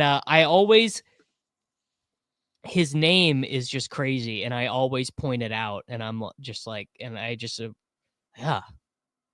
Elatrache, what's going on there? Well, should there be a space there, or is that? I'm not used to that. Dr. Neil L. You get used to, Elatrache. If it looks like I'm squirming out, we started talking about dogs before the podcast. My dog here, come on, bud, is like antsy as hell. Oh no.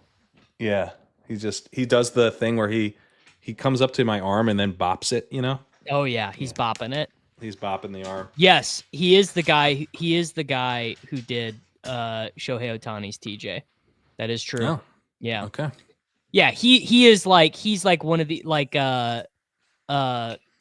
Kerrane, you don't know this because you don't watch baseball, but there's like this one doctor who did every Tommy John surgery. He's the James Andrews of Tommy John. No, that's him. Yeah, James Andrews.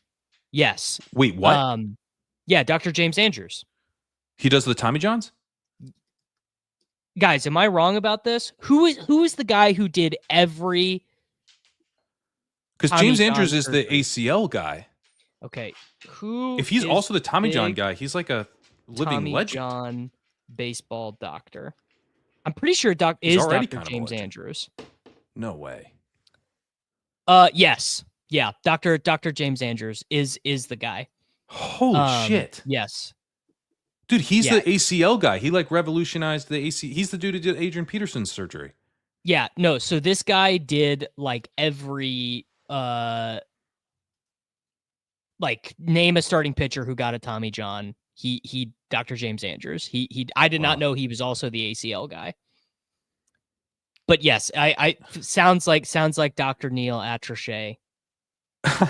I mean, like literally, I was like, so he's the James Andrews of Tommy John's, meaning but then to also just be James Andrews is insane. And he just retired. Wow. Kind of crazy. I want He's someone to do a profile on this guy. Andrews did Breeze's shoulder. What a hero. It sounds the guy revolutionizes surgeries in 2 sports. He directly learned from the guy who invented the Tommy John. Jesus. Dr. Frank Jobe. He directly learned from the guy who invented the Tommy John surgery. Wow. Yeah, I got to get my dog because he's scratching at the door. Okay, let him out. All right.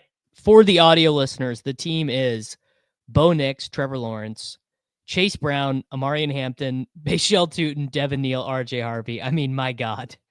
That is insanely slap. Brian Thomas Jr., Malik Neighbors, Chris Olave, Cortland Sutton, Emeka Egbuka, Marvin Mims, Alec Iomanor, Travis Kelce, Mike Gesicki. So this might end up being, God, is this going to, do we even need, this might have to be a 7 running back team, actually. Yeah. Slappy much? It was actually Dr. Jesse Morse who revolutionized the ACL surgery. Your mic's off, or you're muted. Oh, I'm muted. Yeah, I did a little cold brew pour and I was muted. Tommy John was the name of the pitcher, Chad. Tommy John was the name of the. I do know that Tommy John was not the guy performing the surgery. It was the guy who got the surgery. Of the LCL repair. Jesse Morse was the guy who revolutionized, but Andrews. No, Kerrane, it's a bit. It's you're not online enough. Is Jesse Morse one of the Twitter doctors? Yes. Okay. Yeah. All right. So we got to take.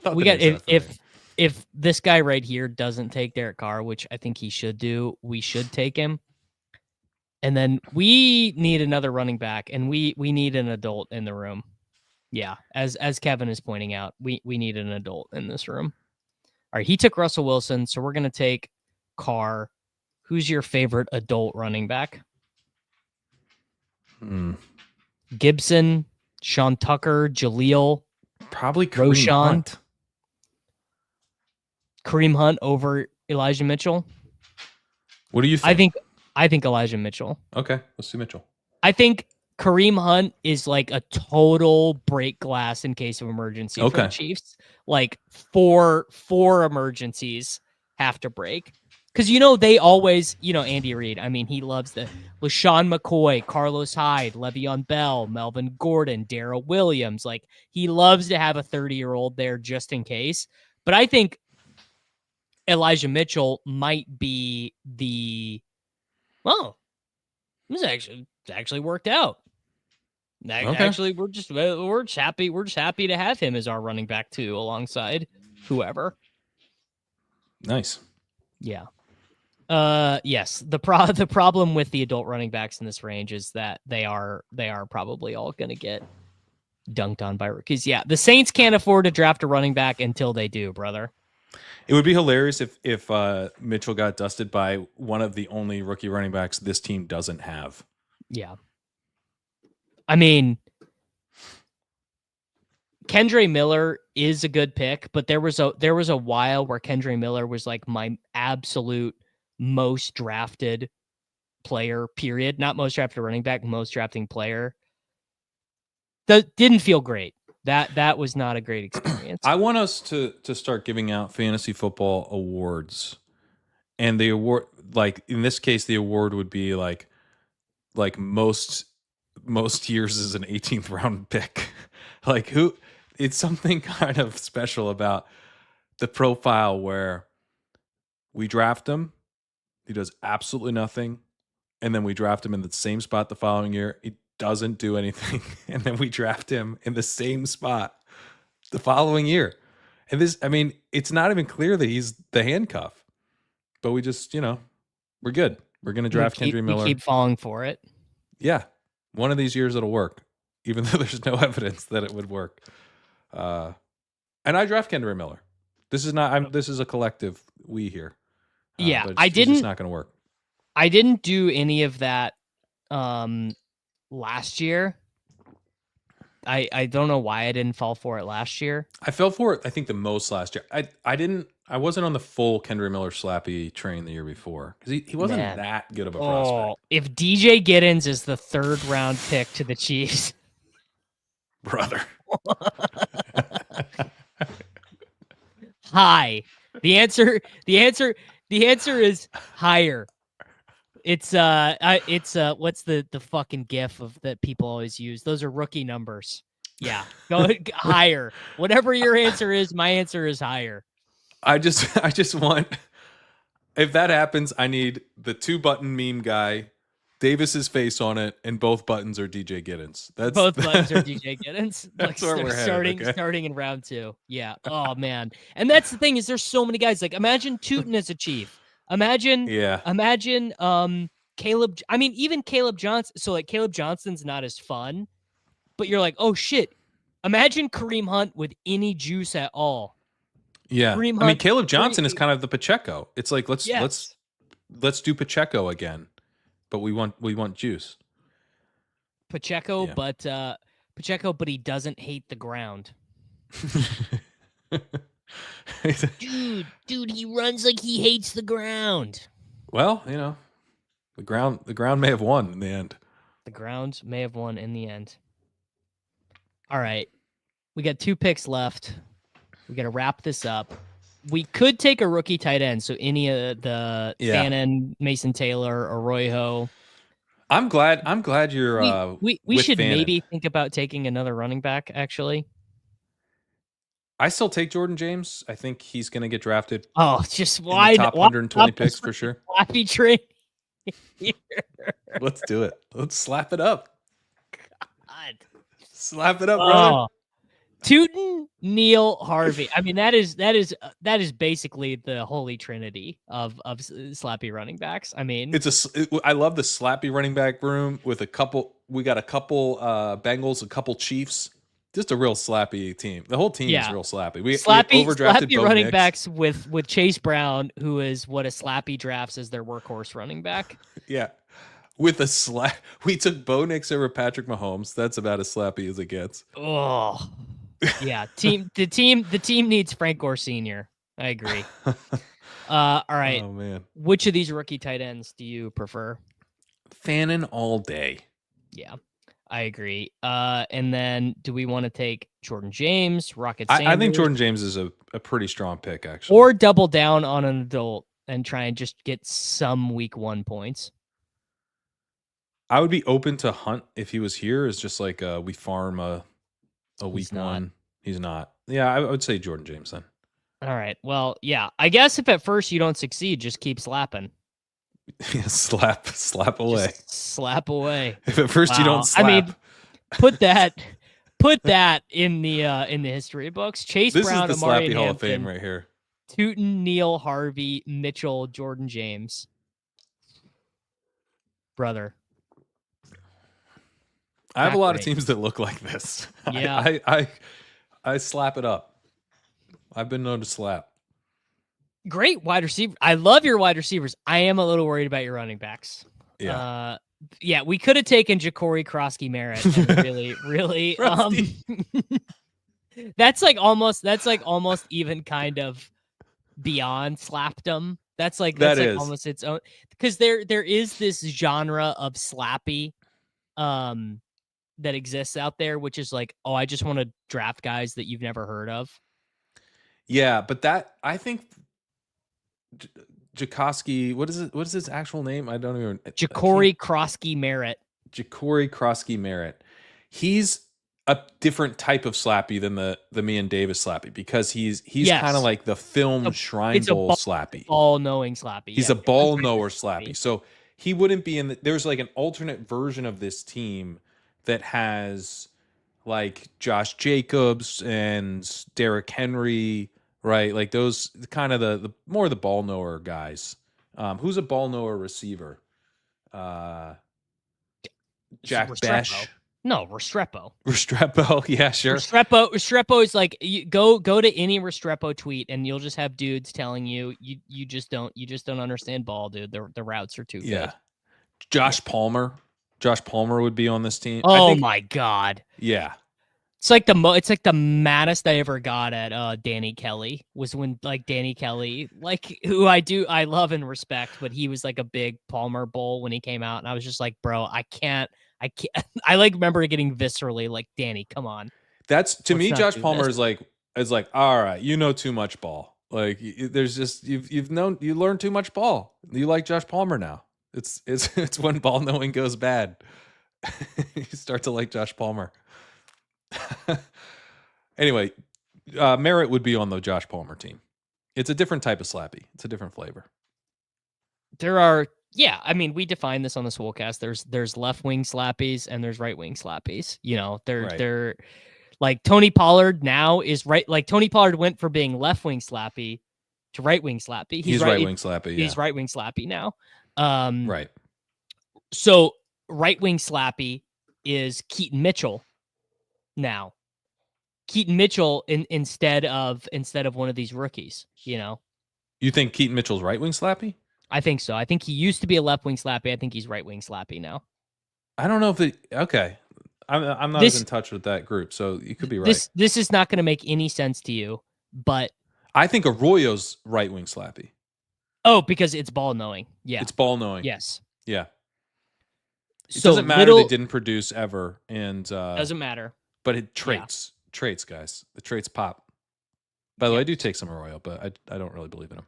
Jaden Blue and Little ETN are so far right wing slappy. They're so that they're almost left wing slappy. Like you have to be so right wing. And there are people in this chat, and I'm not trying to name any names, but who like I believe there's a guy in this chat whose two most drafted players are Little ETN and Jaden Blue, and he like brings them up in every chat every time.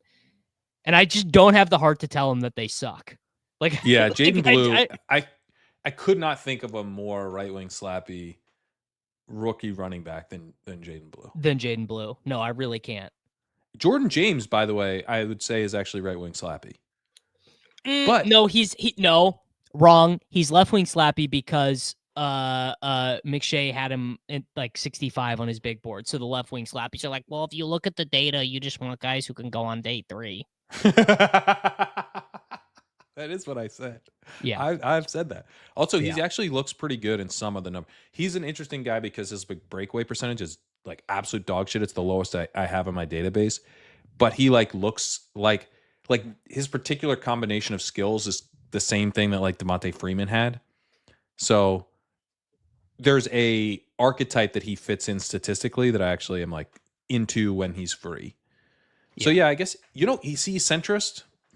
Is Jordan James a centrist? I think Jordan James is a centrist, and if he did actually run a 4.25 at the pro day, he might have gone back to being left wing slappy. So Salted Cod is playing against Type here. He's left wing slappy. He's taking Keaton and Arroyo. I need to know your Bhayshul Tuten exposure. Arroyo has some crossover voters because of draft capital. Yeah. Right. We're betting on draft capital, but it's sort of like who is taking on the mantle of like this guy's good? Like who's saying draft capital be damned. I'm into this guy. It's not the left wing slappies for Arroyo. The left wing slappies are taking Harold Fannin. Fannin all day. Dude, I just wrote up Fannin last night. I'm so thankful that you're in. Like I wish I came to your conclusion that we talked about on chip chasing yesterday. It was like, why can't we just have some fun and be overly excited about this guy who's like not going to work out? He's not going to work out. Okay, he's tight end. He's not going to work out. But if he does, dude, if he does, it could be such a huge hit. His yards after catch is incredible. He had over 800 yards after the catch last year. He led the FBS. He led the FBS not only, but he beat any of the seasons that Brock Bowers had over his 3 seasons. Yes, I want to look cool while winning. Yeah. Bowers never had over, His I think, Dominator starts with a 5. Like, come on, man. His Dominator I don't care if his knees slap together when he runs. Buying Fannin is the equivalent of saying true communism has never been tried. Yeah. Straight up. Yeah. Whereas you want to know the right wing Slappy pick? Luke Lachey. Lachey. Iowa. Now, yeah. So Harold Fannin had 800. I don't mean to point you out specifically, but Chirath is the biggest right wing Slappy I've ever met on YouTube. He is always saying shit like this. He's always saying that there's a lot of great defensive linemen in this draft type shit. I actually do know some of the. I actually do this year. I know more about the entire class than I ever have. Because you're so locked in on the Patriots not fucking this up.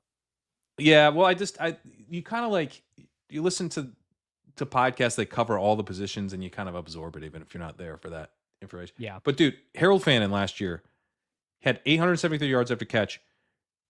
No wide receiver had more than 759. Jamal Pritchett led all wide receivers, South Alabama, 759. We're talking about like unreal yak production for any player. He was great against Penn State. He was great against Texas A&M. It's not like he didn't play anybody. Now, he did beat up on Kent State, which I think was the lowest ranked in the simple rating system. Crane's that internet Sports just Reference. Go out. What'd you say? Your internet just went out for a second. They didn't. You just got censored. Your Harold Fannin propaganda just got straight up censored. That's how you know it's left wing. Free speech doesn't count when it's left wing. We know that now. Yeah, Harold Fannin. Harold Fannin outproduced Tyler Warren in the PSU game by a lot. He did, and Warren I think was Warren was second in yak among tight ends last year. Yeah, but like, dude, Harold Fannin would have led the nation, would have led the FBS in yak in 2023 as well, and easily topped what Brock Bowers did. And what Brock Bowers did after the catch was special. Like truly special. And Fannin was second behind Brock Bowers in 2023 in yak as well. So it wasn't just the 2024 season. I don't know, man. I'm just really, really in. How could you not? What about a Rondé Gadsden? That's super slappy. That's like giving someone the Communist Manifesto. It's like a birthday present. But see that Rondé Gadsden is so left wing that you're starting to want like it's like kind of the burnt out hippie vibe, but you're like, yes. But like, what do you believe? Because I'm not sure. Like you're left wing, but are you? That's kind of where it starts to kind of float back the other way. Man, I gotta be honest. I do believe in Gadsden.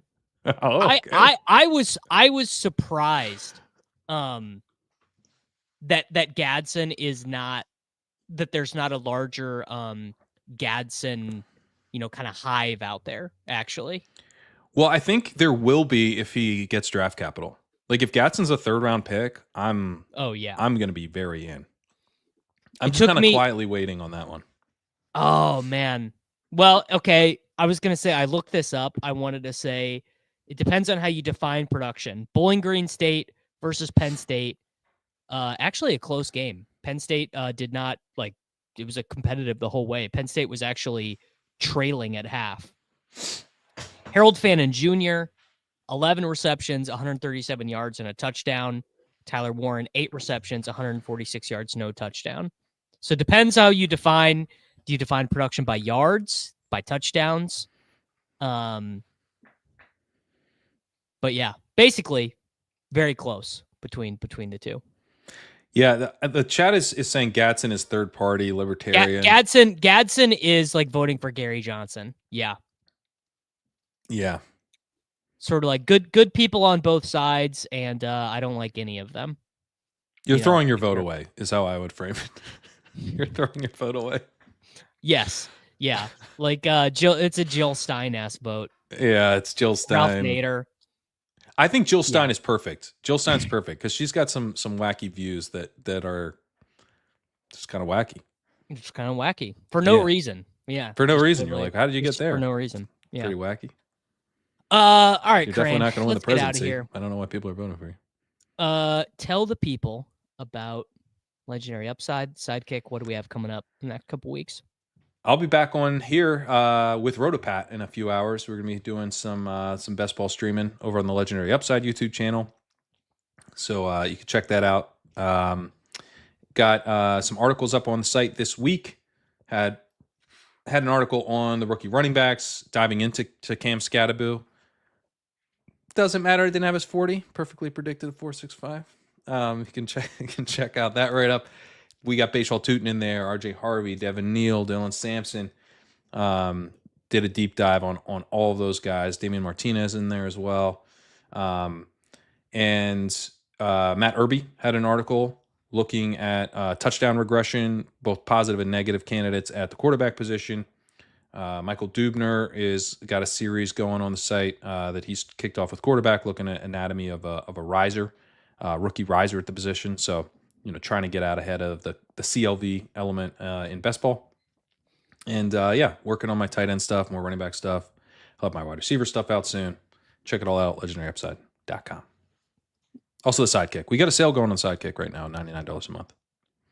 Imagine a fantasy football normie hearing, like a guy who plays in a 12-team league in his work league, hearing about how Aronde Gadsden is the Jill Stein of rookie tight ends. Just, you have to go so many levels in to explaining this activity before they would even conceive of it. It's so many. It's like literally you're about to do a podcast with Rotopat, who is in the fantasy football industry for a living. And if you were to try and get him to the point of experiencing how Aronde Gadsden could be Jill Stein, you'd lose him. And it's his job. I'm gonna bring it up. I'm gonna try to explain and see if he can handle it. He's the rabbit hole. Fantasy football. He's hip to fantasy football and politics, and I still don't think he's gonna get it. I think he'll get it. We'll see. I do. It's sort of like one of those things. It was like the fact that the rabbit hole goes this deep. It just doesn't why does the rabbit hole go this deep? Why on earth did the rabbits keep tunneling? What were they hoping to find? It's because we just have too much time on our hands. I suppose you're right, Davis. We just, at the end of the day, football. It's that football is this huge monolithic thing in American society, and we have too much time to think about the games. If football or if basketball or baseball was this popular in terms of best ball or just drafting or culture or whatever, we would actually just get to talk about the actual games more. In a way, it's sort of related to modern society. It's that we're in our houses. Previous generations would have been out searching for food, foraging, hunting, right? It's really that we've lost touch with nature that we have to compare Aronde Gadsden to Jill Stein as a metaphor. That's what I would attribute it to. 99% of rabbits stop tunneling before they win Best Ball Mania. That's true. I would encourage you guys. Chat, could we get the meme? We already got the Aaron Rodgers meme, so I know the turnaround time for memes can be lightning quick. Could we get the tunneling for diamonds meme, but it at a rabbit? It being a rabbit. Imagine telling your grandfather on his way to Normandy that Aronde Gadsden is the Jill Stein.